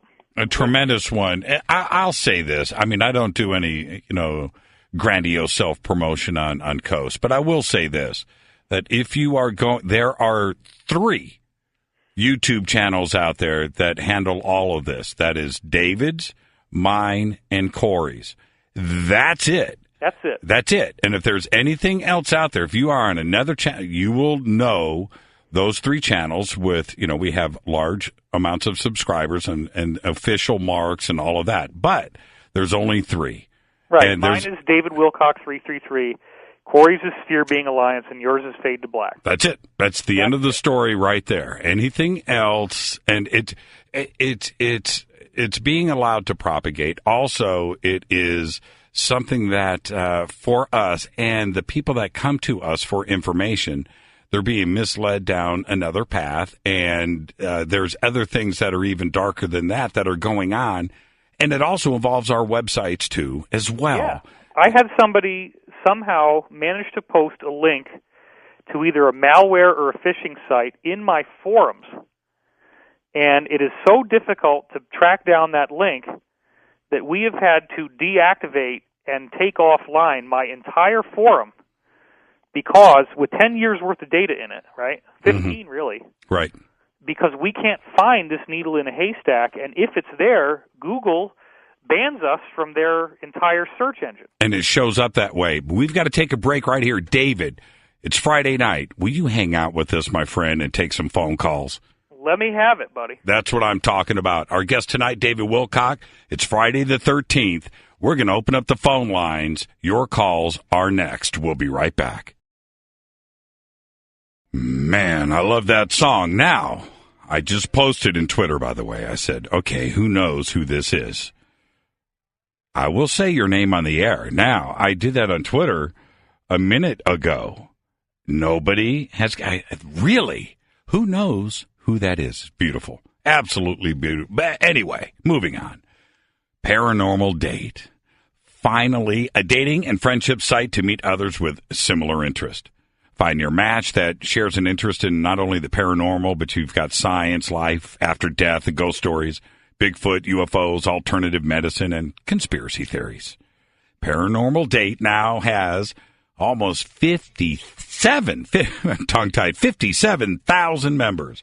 It's completely free to check out. You can do so right now with the promo code George.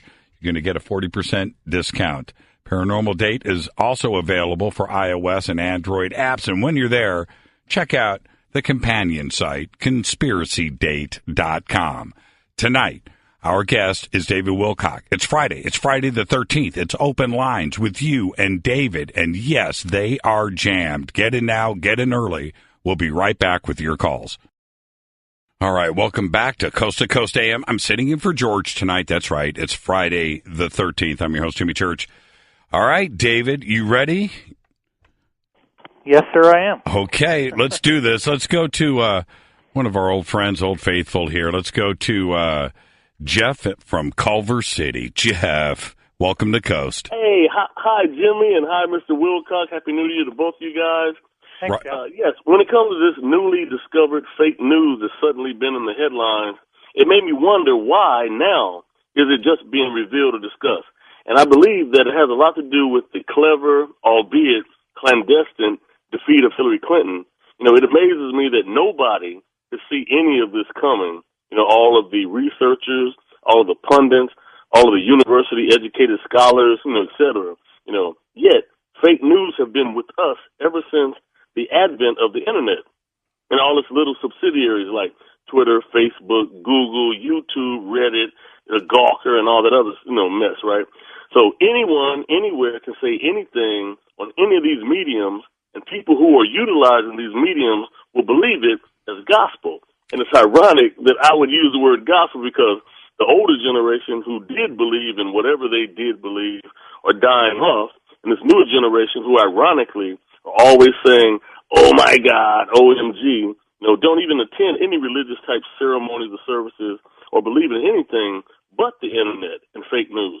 So my question is this, Mr. Wilcox, do you believe that fake news is a replacement for the organized religion that we all, grew up with or whatever? I'm in my late 40s or whatever, but, and this modern 21st century creation called the internet, along with its minion subsidiaries, like I just mentioned earlier, is the new cult religion for the masses to make them believe in artificial intelligence or artificial technologies. And I'll take you on off there.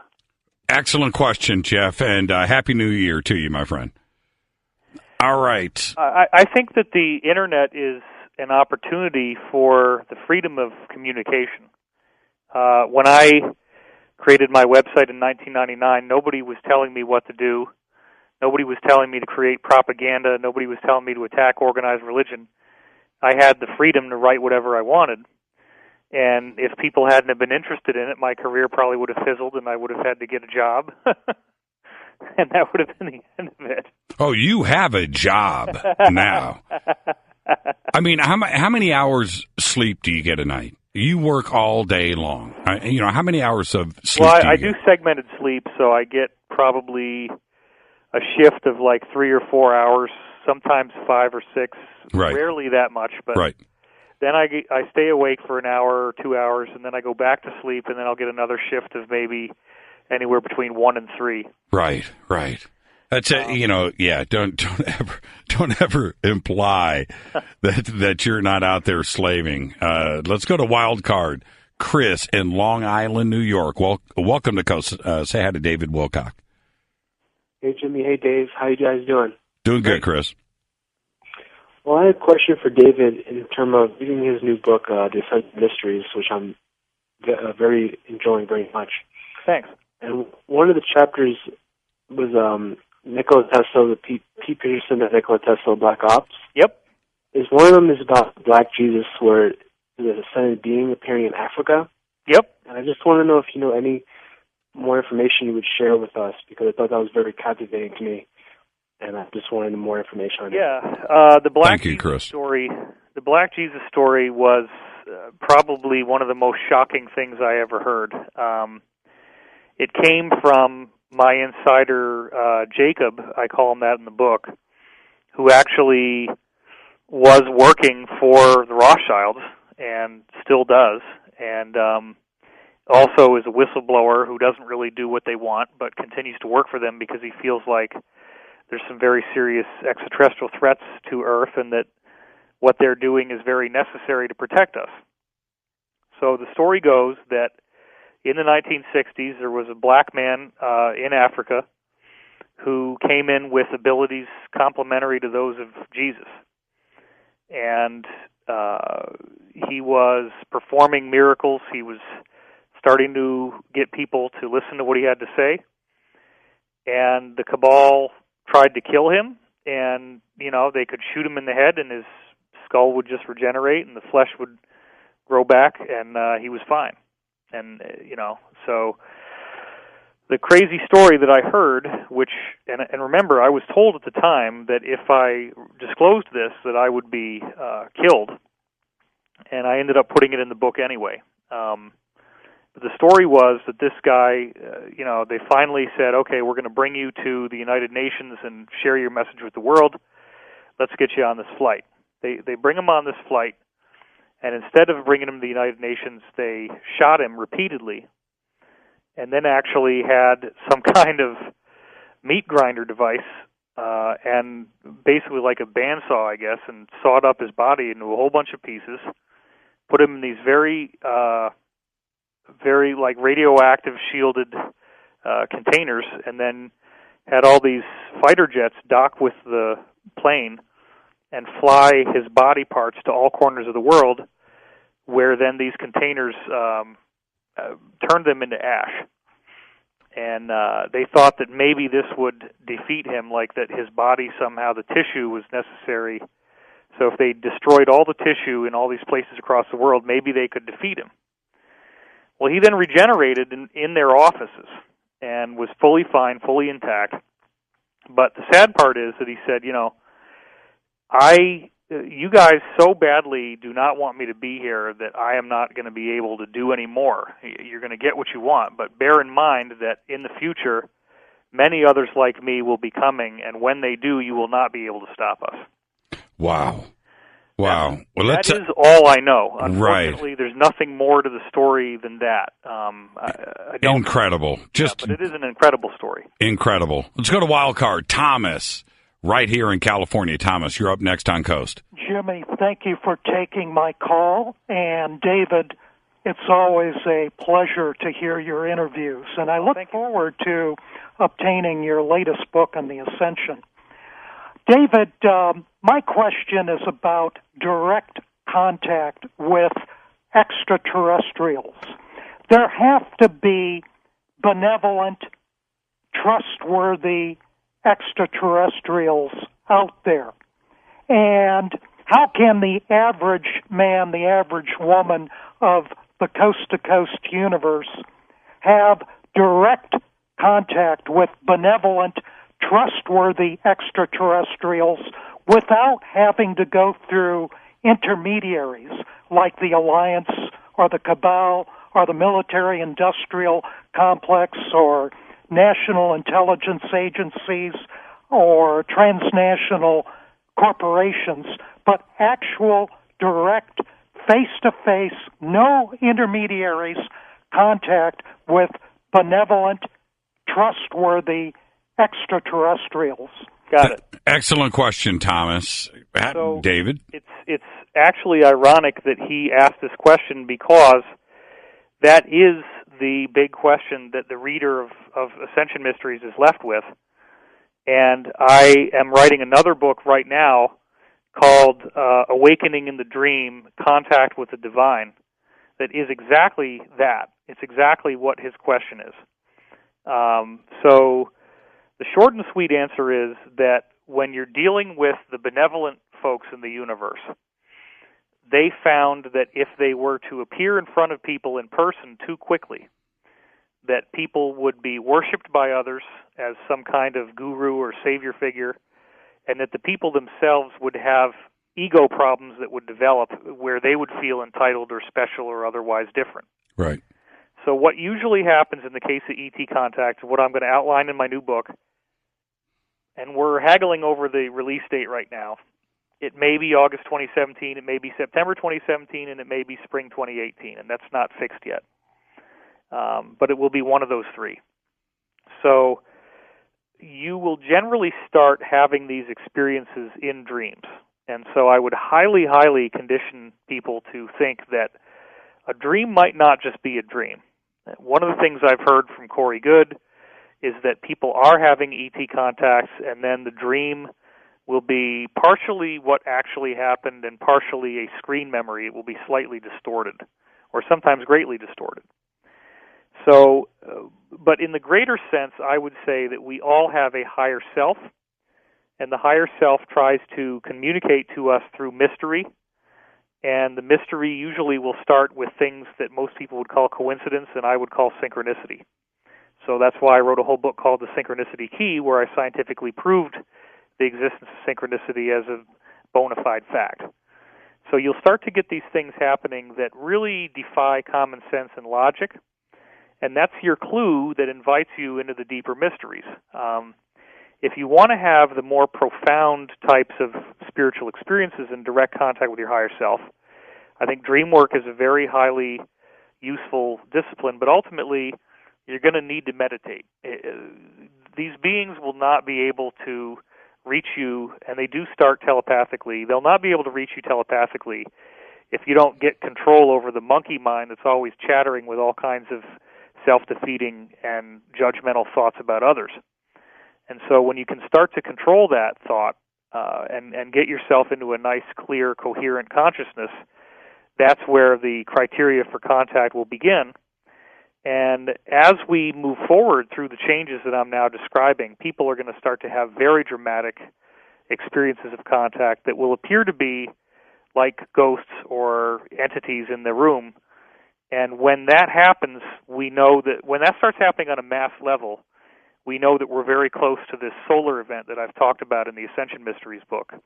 That is a very, very interesting subject where the sun apparently is going to give off a big flash of energy, and after it does, what it means to be human will have fundamentally changed in a very dramatic way, almost instantaneously. Yeah, we had a solar event and a flyby of a meteor yesterday. Both that in is the true. Yeah, That pretty interesting. Let's go to Wild Card.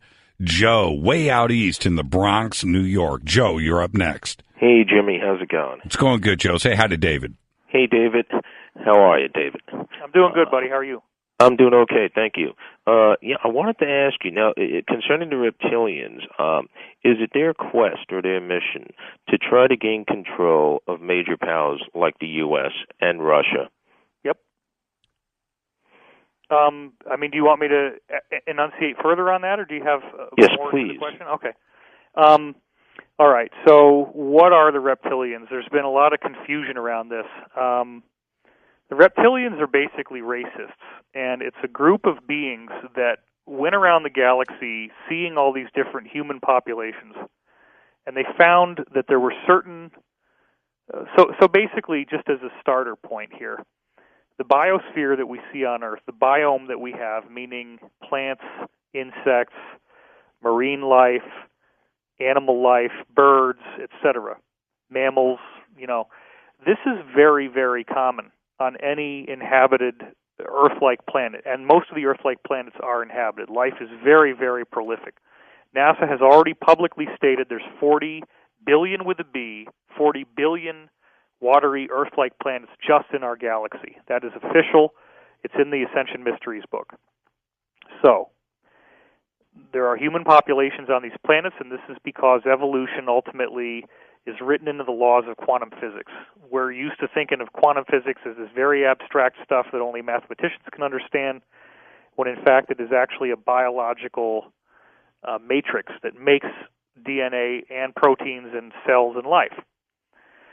So the types of organisms that we see in the animal kingdom here on Earth, there's all different ways that one of those types can become a human-looking being, and it depends on the climate and the conditions of that planet, and to some degree the actual consciousness of the planet and the sun as to which of these types of beings become sentient. So you could and do have planets that are entirely oceanic, where they don't have any continental mass above the surface of the oceans. And then you're going to have an aquatic species, and it could be any of a variety of types like we see in our oceans, that become humanoid and sentient, and they will have limbs and heads with eyes, nose, mouth, ears, just like we have, or more or less similar. Then on planets where they do have land, you might have bird-like beings. You might have beings that look like they're kind of cat-like human or a dog-like human.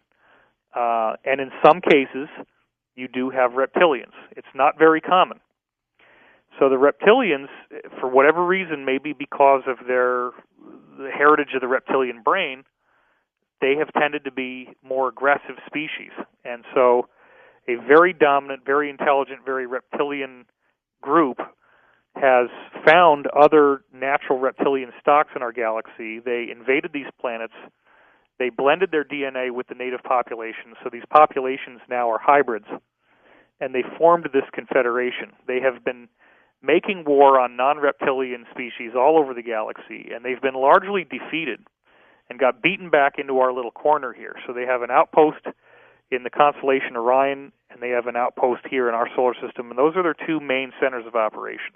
Hey, Joe, I want to thank you for the phone call. We're going to head towards a break right here. Thank you so much. And, David, what do you say? Okay, I have two questions before the break. Let's get these in from me. Okay.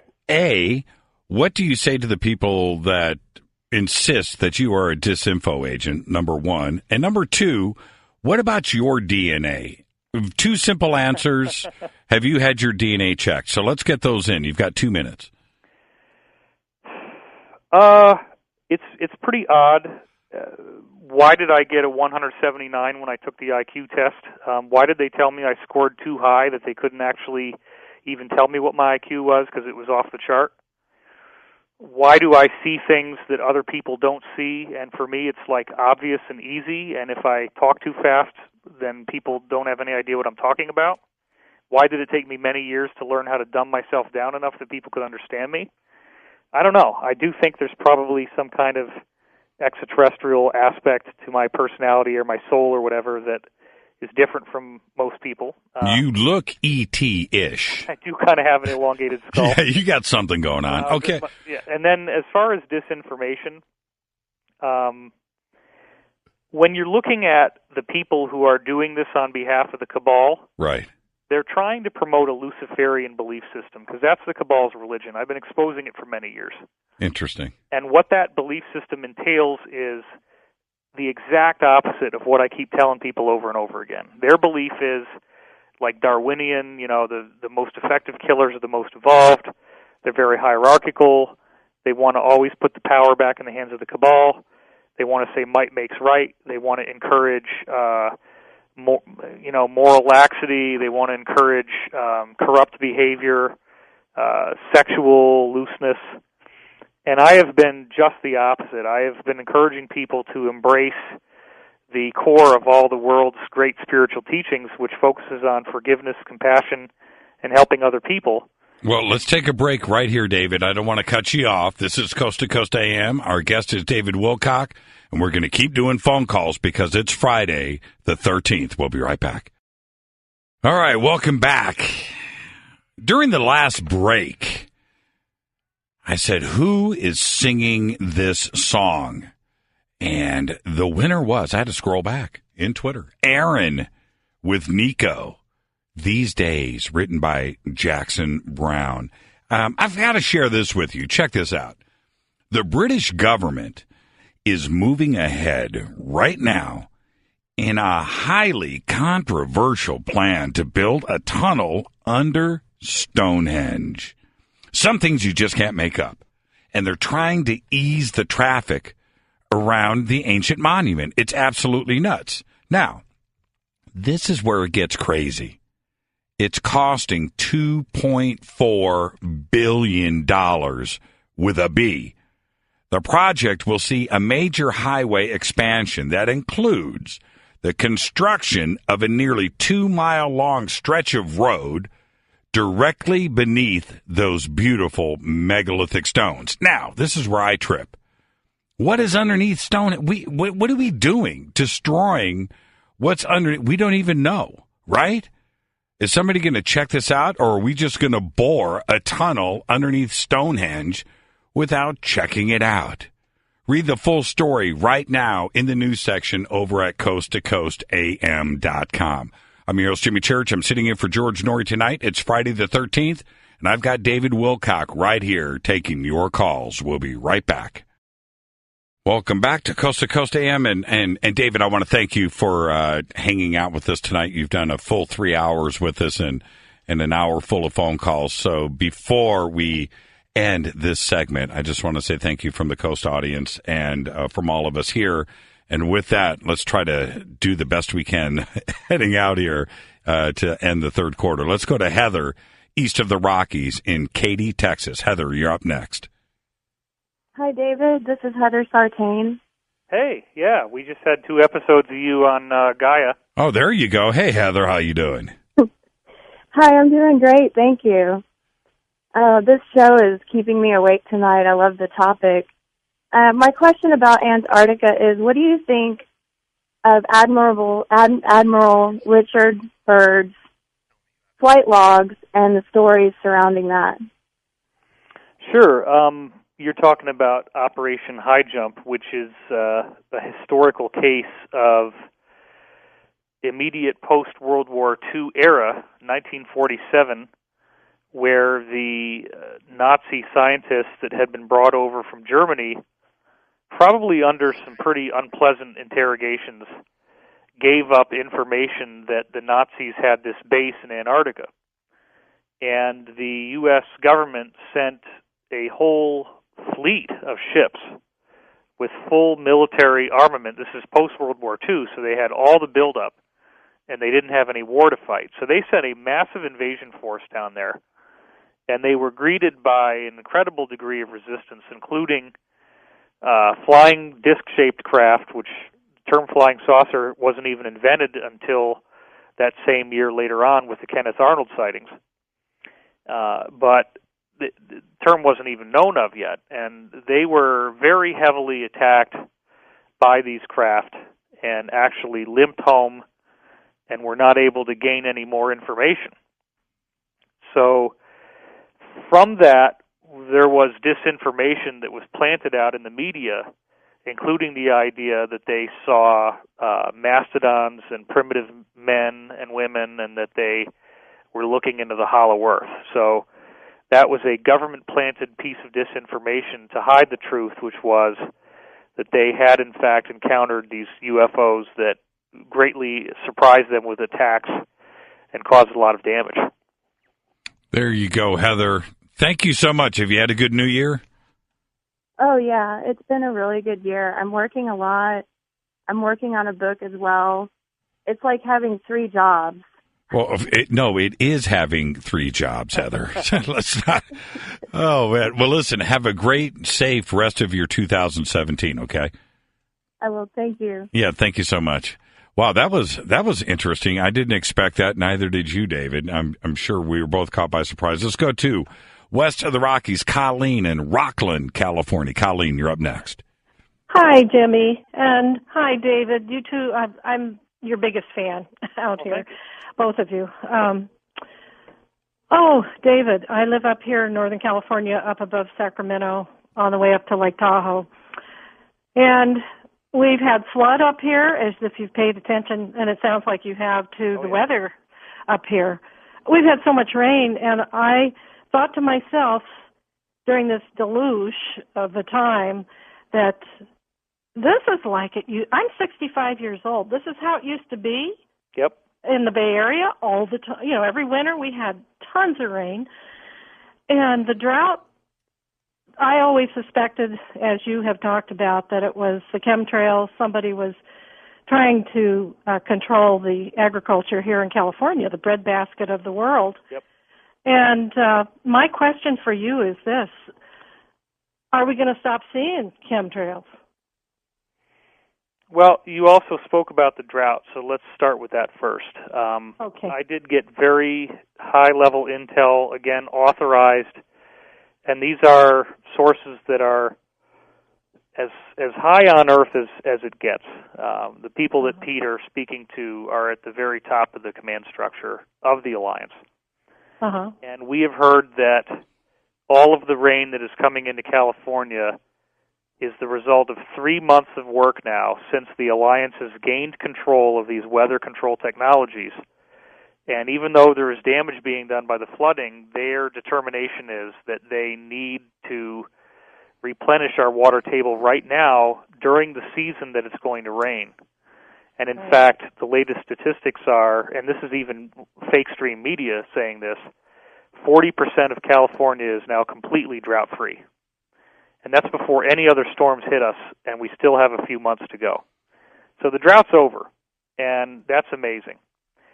Although I did not get any specific information saying this in so many words, since the chemtrails are both extraterrestrial in nature and Cabela in nature, there's both types of negative groups doing this, and the fact that these groups have been neutralized, I do not expect that chemtrails are happening now, nor will they continue. Thank you for the phone call, Colleen. That was excellent. And let's go to the first-time caller line, Jordana in San Diego. Jordana, you're up next. Hi, Jimmy and David. I'm a really big fan, and I'm going to Joshua Tree. And Conrad DeFlon says hi to David. Cool. You remember him? UFO abductee. Yep. So I have a question and also an experience, recent.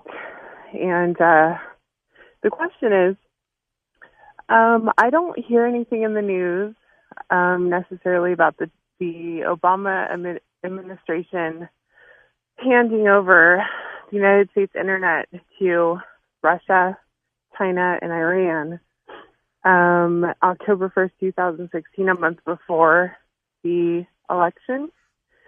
They don't mention anything like that. Do you have any insight on why this is not being mentioned? Are you speaking about the lifting of the ICANN regulations where like the U.S. was the IANA, of the whole Internet hub? Yeah. Or Jordana, I'm going to say thank you for the phone call. I want to try to get a couple more in before the top of the hour. We have to say bye to David. So thank you for the phone call and a great question. And have a great rest of your new year. David, ICANN and the United Nations and the Internet, I think that was one of the most craziest things of 2016. I wouldn't get too caught up in nationalism at this point because what we're calling the cabal is a multinational group in which these three cities within countries, the Vatican City being their spiritual center, the City of London being their financial center, and Washington, D.C. being their military center. Right. Getting the Internet away from the hands of the U.S. was not a bad thing. It was actually instrumental in the defeat of the cabal because much of the alliance has been internationally based.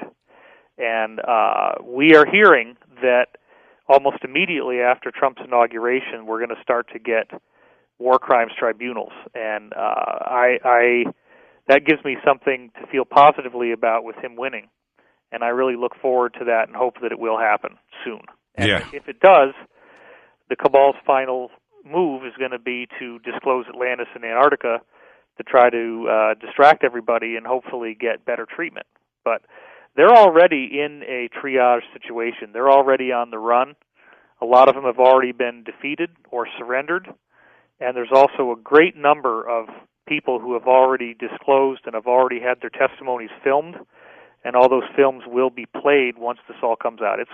This is probably going to be the most significant year in anybody's memory in recorded history, what we're about to see unfolding this year. Let's try to get some more calls in here. Now, what's interesting, David, phones are completely jammed, and we've actually got a Skype call coming in because everything else is full. So I'm going to do this. Let's go to Klaus in Canada on Skype. You're up next. Hello. Hi, Jimmy. Hi, David. This has been a very exciting show tonight. I just had a question and maybe I could share a dream with the world. Well, Klaus, if you could, for me, please, because we're out of time, let's just have the question. Is that cool? Yes. I was wondering if you could maybe just comment on Dr. Stephen Greer's work with the E5s and maybe France. Okay. Go ahead. Oh, that's a question for Mr. Wilcox. Okay, Klaus, you're breaking up on the Skype line. I'm really sorry about that, my friend, but it was cutting in and out. I can speak about the CE5 stuff. I think I get where he was going to go here. First of all, Dr. Greer has come out recently and made some speeches in which he has questioned the credibility of Corey Good's information, my information, William Tompkins. In fact, he actually called Good and Tompkins mind-controlled super soldiers. And his line of reasoning was that there are only benevolent ETs in the universe. Now, on a strictly academic level, as a scholar, every ancient teaching that we talk about on shows like Ancient Aliens, which I'm in almost all the episodes of, there's always good and bad ETs battling each other. So what he's doing is he's expressing an opinion statement, which I respect because it's based on the insiders that he has had contact with. Right. But from a wider academic perspective, it does not hold weight. And these insiders who I refer to have passed every test of validity that I have, which is basically a combination of what do the overall aggregate of insider testimonies say, and where is the thrust of that? Well, and the same thing goes with there are good humans and bad humans. Absolutely. There's good dogs and bad dogs. Absolutely. Right? Good cats and bad cats. You know, you get two parakeets. You get two parakeets. One of them, tear your eyes out. I'm just saying. And I want to point this out, Jimmy. Nobody knows this yet. I'm going to announce it right now. believe it or not, Corey had a high-level hack against his own computer 2 nights ago, and it deleted all of the notes that were going to become our Endgame 3 article. And now he's on vacation, and he's not going to be writing during that time, so it's been left to me to disclose this. So given the attacks against him, the attacks against me, the very intense stuff that's going on, I've been telling everybody, please sign up on my website, dwilcock.com. That's dwilcock.com. And put in your email address there, and that makes sure that if I actually get taken offline for what I'm doing, which could happen, that I'll still be able to get in touch with everybody because I'll have your email address, and you get free books and free audio and all kinds of good extra gifts for doing that, and it doesn't cost anything. So as far as contacting extraterrestrials, which is the CE5 protocol, yes, that does work, and I would again say that meditating and trying to still your mind is going to be the best way to invite more of those experiences in. That's exactly right. And I'm watching Twitter. Twitter is just, it's absolutely out of control right now. Now, we're at the end here. I want to say this. You're going to be speaking at the Conscious Life Expo. That's coming up February 10th through the 13th. Of course, I'm going to be there. You're going to be there. George Norrie's going to be there. Tommy's going to be there. I heard that Tommy's arriving in a very large stretch Hummer limousine. But anyway, it's one of the most exciting conferences in the country all year long, and it's kicking off conference season, of course, right here in Los Angeles at the LAX Hilton. What are you going to be speaking about this year? Well, I held them off for a really long time on my conference descriptions, which of course had everybody on the edge of their seat, and I didn't actually send them in until mid-December. I am going to be talking about Antarctica. I am going to be talking about this intel, and I'm going to bring it right up to the bleeding edge of what I know. Pete Peterson is getting a huge briefing this weekend. It's going to have a lot more information than what I already know tonight as I'm talking. And he also tells me that they have handed him a 6-inch tall stack of briefing documents that he is supposed to hand to me, which I'm then going to be reading and then sharing with everybody out in the world when the time is right. And I don't know how soon that is, but he already has the documents right now. So this is really heating up.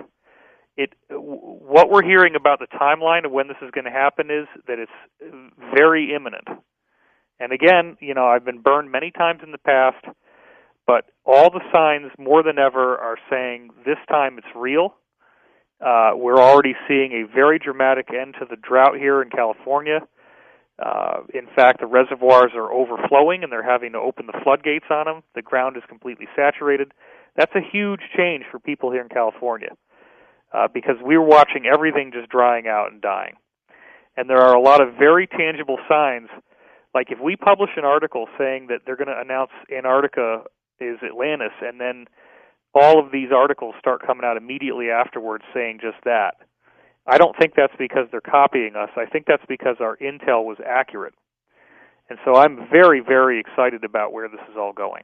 Yeah, it is exciting times. And as you look forward to 2017, where I know you get this question all day long, and you get it from me too, and you're going to get it right now. Do you expect anything in 2017 of the disclosure variety and a large event? Yeah, it appears that what we're going to get is a partial disclosure, and Corey and I have always said we do not want partial disclosure. We acknowledge that if everybody got the whole truth all at once, it would overwhelm them. But we do want full disclosure, but we want it to happen fairly quickly, not spaced out over 50 or 100 years, right, which is ludicrous. But even the partial disclosure scenario that we're now hearing has definitely been approved and is definitely going to roll forward. It will begin with these motherships. It will start with probably more primitive-looking ruins under the ice in Antarctica.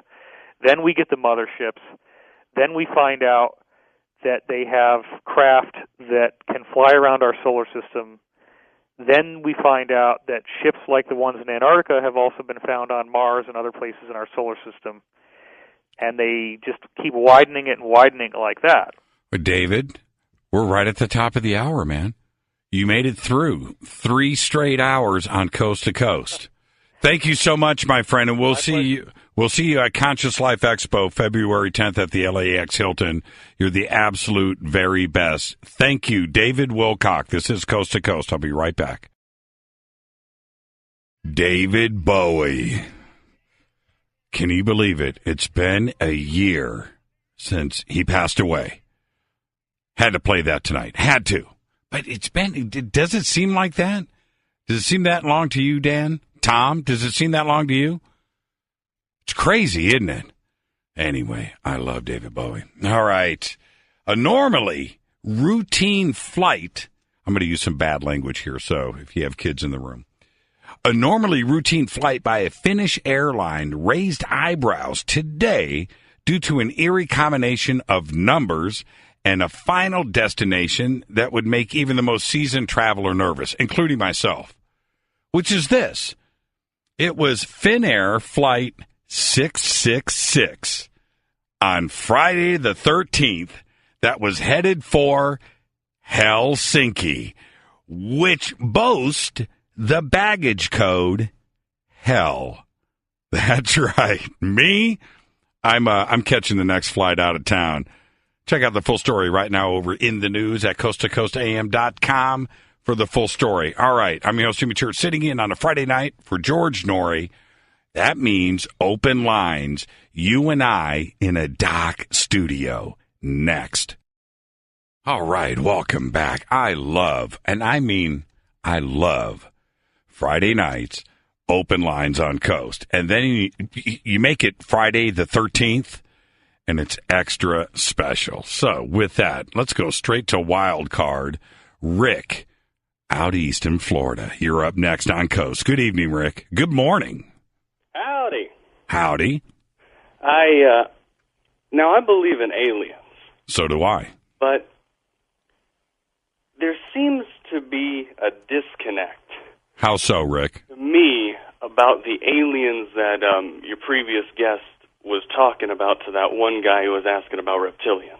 Okay. And he mentioned basically anthropomorphic aliens in the sense of we could recognize them, like point out cat features or dog features. That's right. But I just don't see how that could be. Why? Why, Rick? Well, let me say this before you answer my why question, okay? The point that I make, not only with David, but everybody that I interview and every caller when stuff like this comes up, is this. We have to listen to everybody. That's what we have to do. None of us definitively has all of the answers. And anybody that says to me it's my way or the highway, I'm not there. I need open dialogue, and I need two-way communication, and I need all of the information on the table. And we need to listen to everybody. So David's just got his side of things. And so does Greer, and so does Wilcock, and so does Linda Moulton Howe, and Anna, Jason Martell, or whoever. We can go on down the list, right? Eric Von Daniken. So let's listen to everybody. That's all. And then one day we'll find out. You know what I mean? And that's it. So now I will say to you, why? Well, it would be very coincidental for these kinds of features to show up on an alien life form thousands of light years away that has no relation whatsoever to us. No, it has. Okay, Rick, and I hear you, right? That's a way to look at it. But fundamentally, everything from the stars to the shoes that you are wearing are all made out of the same stuff. The DNA here on planet Earth, we have thousands and thousands and thousands and thousands of species of everything, insects and monkeys and ducks and rats and humans. And a rat, a mouse, has 50% of your DNA. right? You are 50% mouse. And are you similar to? No, you're not. But we're all made from fundamentally the same stuff, and it's all carbon, and it's all sulfates, and it's all amino acids. It's all the basic things. So it doesn't matter. There's a famous saying, right? We are stardust, right? Okay. Well, we are, my friend. We truly, everything is stardust. So don't forget, and gravity is going to cause and affect the same types of creatures, theoretically, all over the place. So you're going to have 4 feet, you're going to have 2 feet, you're going to have 2 hands, 4 hands, you're going to have 1 head, 2 eyes, stereo. You're going to have the same basic things because of the way the universe works. So whether it's reptilian here, look how many, a frog and a lizard are totally different, but they're the same. So how can we expect something different somewhere else in the universe? What would you expect to see? That doesn't mean that there isn't aliens that look like the Blob or, the Fog, which was a great movie, by the way. So I accept that, but everything is on the table when it comes to me. I listen to everybody, and then one day we'll find out, and I think you're going to see that they're very similar to us. That's my feeling. That's a fair reasoning. All right, Rick. Respectfully disagree, but That's exactly. That's what we need to do is disagree. If you agreed with me, Rick, boring. That's boring, man. We've all got to disagree. We all have to have differences of opinion, and I respect that. I respect yours. All right? Rick. Rick. Good call. Have a great, fantastic 2017, my friend. Great phone call. Let's go to another wild card. Let's go to Charles right here in Los Angeles, California. Charles, you're up next on Coast. Good morning. To answer that fellow's question that just was on briefly, they have told. I've been in gatherings with these beings a number of times. The Galactic Federation came in here in 1996, preparing us for the changes to be made, and they can get here. For example, from the planet Sirius B, they can get here in approximately 7 minutes our time. They have told us. What about Proxima B? I beg your pardon? What about Proxima B? That's even closer. That's the closest planet to Earth. Well, the reason I said Sirius B is because a friend of mine has been to about 8 or 9 planets over the years. Right. Jesus of Nazareth was from Sirius B, a very beautiful planet. And they told us about 4 years ago they can get here in about 7 minutes. Wow, 7 minutes. How do they do that? Do they cross the bulk? Are they traveling at the speed of gravity? How do they get here in 7 minutes? I think they just basically almost spiritually wish it. Right. That's interesting. Somebody else was on Coast to Coast some months ago, and that was from another planet, and they said they can get here in about 7 minutes our time, approximately. Yeah. It just depends if you're like at the speed of gravity, which is a crazy concept. But okay, so Charles, you called me. What's up? For my question, it was for David, but. Maybe you can call him sometime and give us a report later on. And he would just have to give up an approximate guess anyway.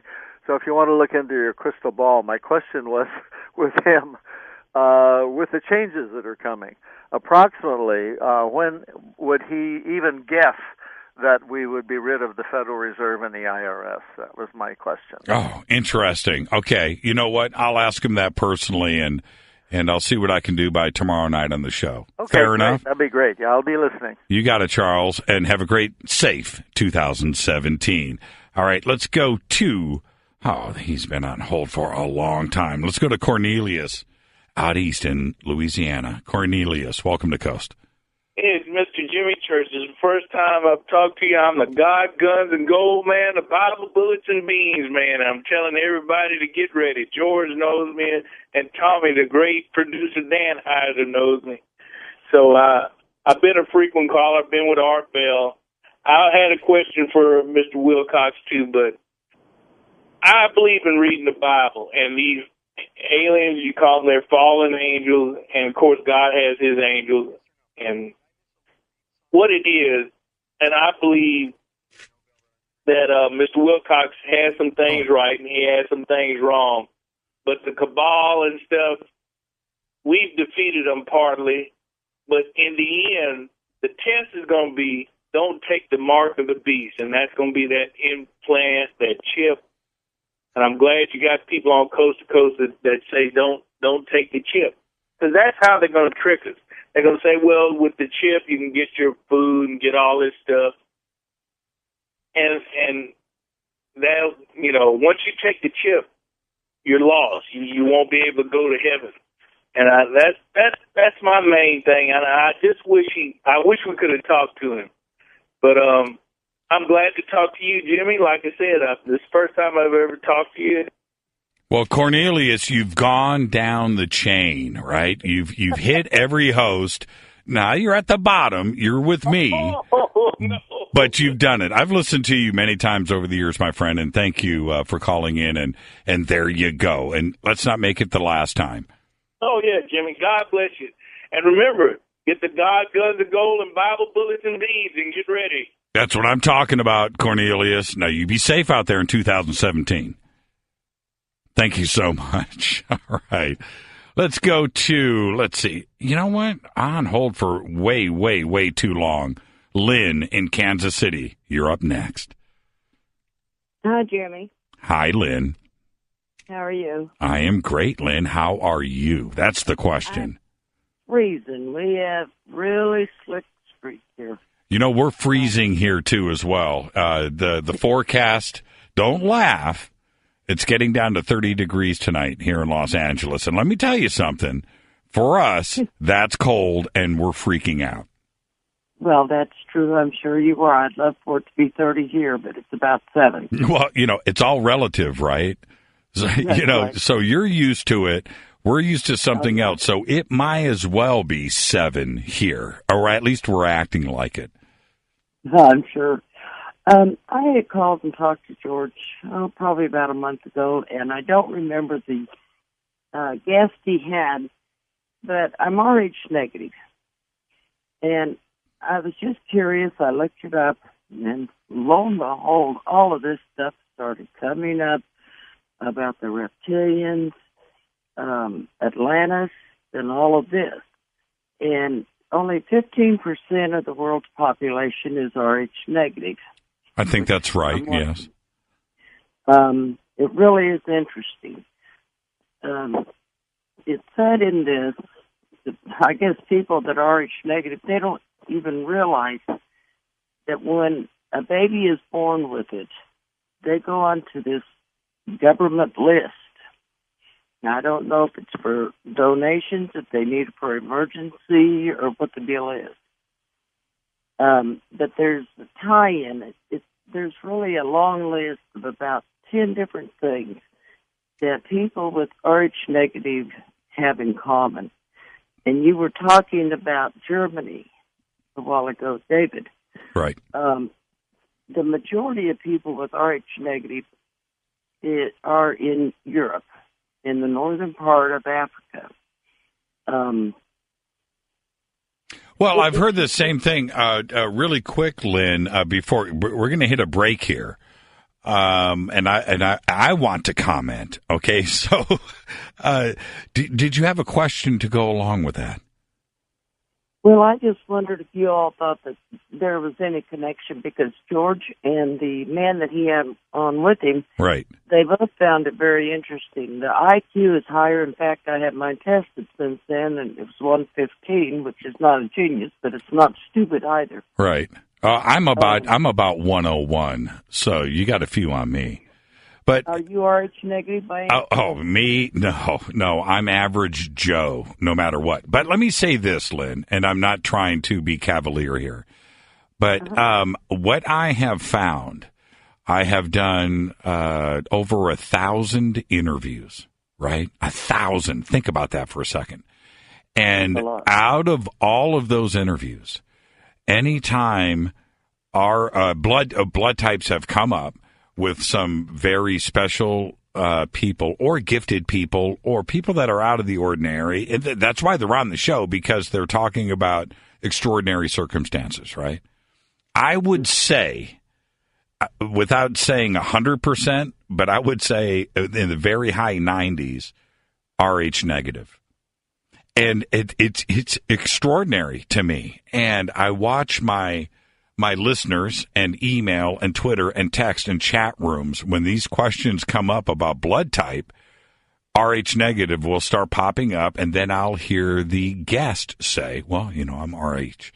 And it blows my mind. So that tells me right there that there is something going on. I don't know necessarily what it is, because this is with contactees, experiencers, possibility Anunnaki bloodlines, American Indians, telepathy, near-death experiences. It's like all across the board.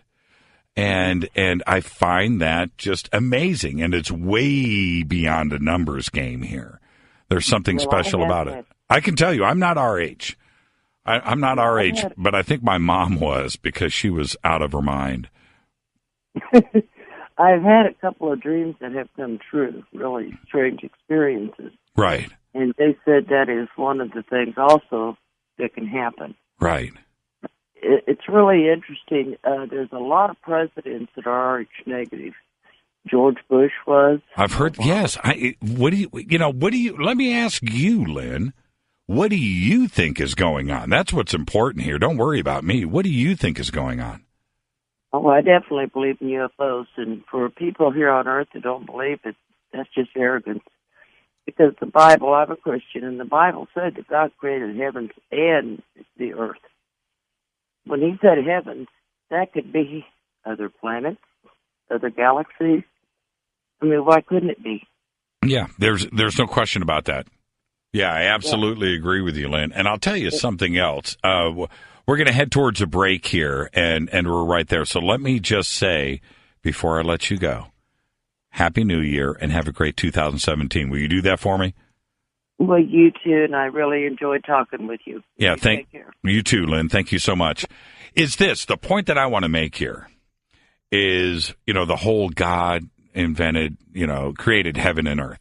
This is, I listened to a bunch of lectures over the weekend, and one of the lectures that I listened to was about the multiverse. Now, this is what gets crazy here. When you have a multiverse, we've got our universe, right? Okay, now, it was created somehow. Big Bang, don't know. Divine, don't know. Special, we just don't know. But it was created. But if we move into the multiverse side of things, Tom, look at me. Look at me right in my eyeballs when I say this. When we go into the multiverse situation, here's us. And then there's another one. And then, now, are we talking about different divine interventions, different creators, different special situations, or were the odds of all of this just happening organically and chemically, right, is astronomical? So that's what's fascinating. So, are we dealing with different smart things called God or whatever, that if the multiverse is correct, and go with me on this, that means multiverses are infinite. Our universe is not infinite, it's finite. So if we have multiverses, then we have infinite numbers of multiverse, like bubbles in a machine. It's crazy, isn't it? Mind blown. This is Coast to Coast AM. I'm your host, Jimmy Church, sitting in for George Norrie. We'll be right back. Yeah, I guess the theme of the bumper music tonight was songs that I could play air piano to here in the studio, because I'm the baddest air pianist in the valley right now. If you enjoyed Coast to Coast tonight and Mr. Wilcock and what I'd like to do here, then please go and check out my show, which is Fade to Black. And all you have to do is click on my name right there at the Coast to Coast website. Simple enough. It'll take you right over to my site. And everything is there. Now, there's a few things that are cool that I would like to point out, and then we move on. First, we are live 7 to 10 p.m. Pacific time, live, like the Now Live, right before George and the Coast start. So you end up getting like 7 hours of great talk radio every single night of the week. And then everything is free. That's the way we do it. Everything is free. No members, nothing. Just come and hang out with us. Third, just like Coast, my standards are very, very high. We only have the very best and brightest guest, period, every single night. And that's it. So if you come and hang out with us 4 nights a week, then you get our guest and George, bam. That's it. You get smart. Smarter. This is Coast to Coast AM. I'm your host, Jimmy Church. I'm going to wrap up with all of your phone calls next. Stay with us. Friday the 13th. Welcome back to Coast AM, filling in for George Norrie on a Friday the 13th. I'm your host, Jimmy Church. Let's do this. We're late in the fourth quarter here, and I'm just going to get everybody in. So let's do it in order. Let's go to Blair in Sedona, Arizona. You're up next on Coast, Blair. Happy New Year, Jimmy. How are you? I've been reading these Hilarion series books by Maurice Cook, a Toronto businessman who in the late 70s through early 80s wrote about 16, 17 books. And he basically, Hilarion is, how can I put this? He is sort of in theosophical writings is an entity in charge of detailed scientific and occult knowledge for man on this planet. Okay. Well, he talks about the great triangle of being, physical, mental, and emotional. Okay. And he says most galactic human races focus on the mental, logical, but our human life stream, he calls it, has volunteered to take on emotions, going to hate, greed, sorrow, because we are destined to demonstrate to the galaxy a self-generating love that our free will project out to all beings. Okay, I'm going with you, Blair. Do you have a question, or where do you think all of this is leading? Actually, well, I think it leads to, from an individual standpoint, the overall purpose of higher development, of evolution and spirituality and understanding. But for humanity alone, it's basically a lesson that we're teaching ourselves. And that's the purpose of life on this planet as a humanity, as a group. We teach ourselves and then we project out and bathe love upon everybody else. So if we look at it from those terms, what we're going through now in, politics, economics, ecological and stuff are only birth pains. As ladies know, before you give birth, you have labor pains. Right. Well, do you, Blair, before we run out of time here, do you apply this philosophy to yourself and the way that you live in your lifestyle? Oh, for sure. Right. For a decade, I worked at a church in Dallas, Texas. I was on staff. I put microphones on Deepak Chopra, Wayne Dyer, Marianne Williamson, Eric Von Doniken, Whitley Strieber. And so I learned, it was a Unity Church of Dallas, by the way, and I learned to become my own minister. The Unity movement would talk about that. It's all within ourselves, and we realize the superpower we have bottled up within ourselves, Jimmy. All we need to do is allow it to be released, and love is the way to do it. Yeah, no doubt about it, Blair. And with that, thank you for the message, and absolutely do this and more in 2017. Will you do that for me? Yes, sir. Yeah, thank you so much, Blair. Be safe out there, too, as well. Let's go to Allison right here in Los Angeles, California. Allison, you're up next. Hey, Jimmy, how you doing? I'm doing good, Allison. How are you? That's what's important. I'm well. Fantastic. I'm in relaxed mode, and I'm doing well. You sound like you're in relaxed mode, but let's move on from that, Allison. Yes. So what's on your mind? I want to ask you, I'm sure you and David and other friends, maybe at the party you had, discussed Donald Trump, and I want to ask you, what do you all feel the role that he's playing is, and how does he factor in? Well, it has been discussed, yes, and at this table of intellectuals over at the House, Nobody is discussed more than the Donald, and in a good way too. I don't want to say anything negative. Now, putting politics aside, Allison, check this out. I think that this is, in general terms, what us in the I want to say this right, in the UFO circles, in the conspiracy circles, in these friend circles that we're in, is this. Donald or any sitting elected president, when you go in and you start to get fed the real information, right, no matter what it is, but obviously the subject of ETs and alien contact and Area 51, all of this stuff is going to get presented to you. And so it is of our opinion that Donald being exposed to this material is not the kind of guy that would keep it quiet or keep anything quiet. Because if you tell him no, right, you can't speak about this to the American people, he's the kind of guy that's going to go, you're saying no to the wrong guy, right? I'm out of here, man. I'm going to go tweet this right now. Real Donald Trump, boom, aliens are here, right?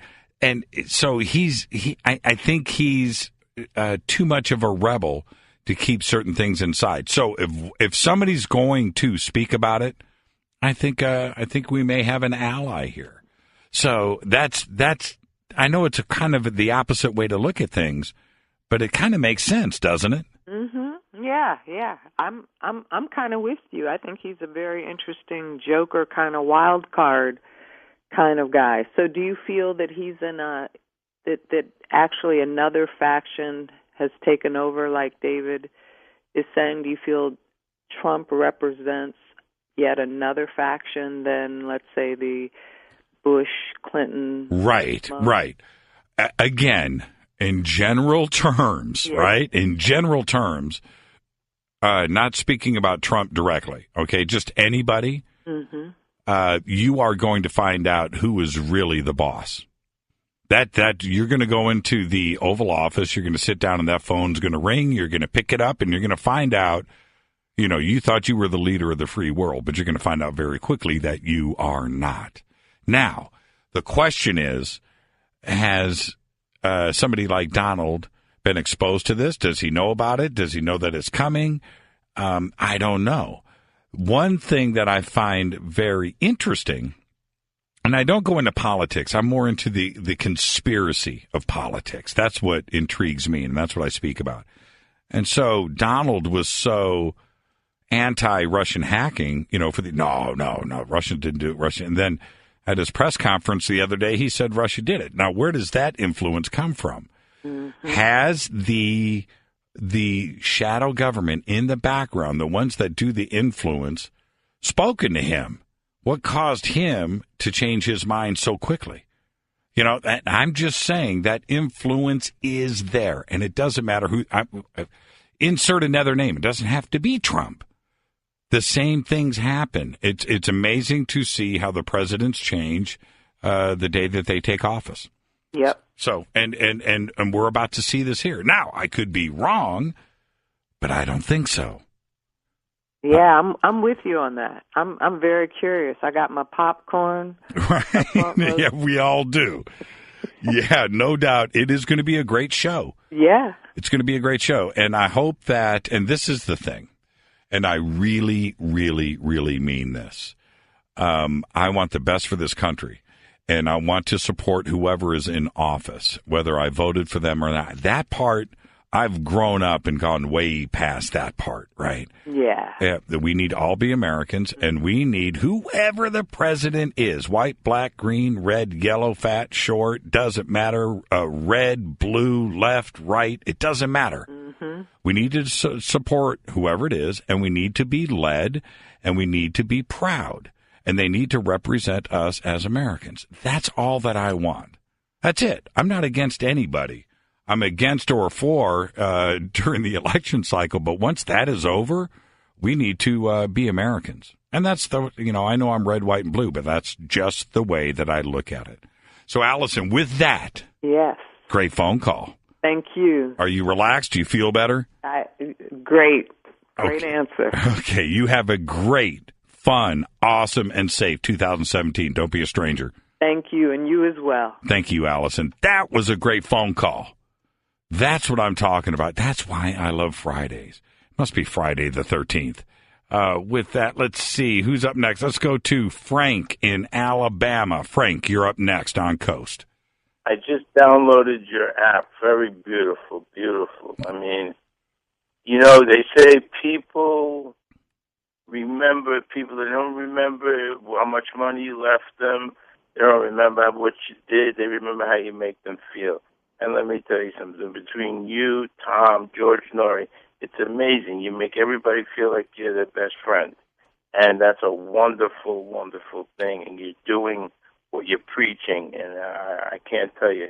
I'm sitting here. I'm amazed. You're excellent. You're excellent. No, Frank, and I'll thank you for that, okay? But let me just say this. There is nothing better, nothing, than the Coast audience.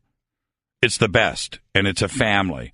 And we do the same thing over on my other show, too. And once you understand, both as an audience member, as a listener, and as a host, and the guests that we have on, that we are all in this mess together, man. You know what I mean? Yes. It's only us, Frank. It's you and me against the world. You know, and I understand that, and so do you. So we're a family. There you go. You're wonderful, and it ought to heal the world. And I called you because I heard the guy from Louisiana say about I'm a devout believer in what the Bible is, but also what you said. And I had an experience where I died. I actually called and spoke about it. I died, and I went 50 feet from the doors of heaven. No way.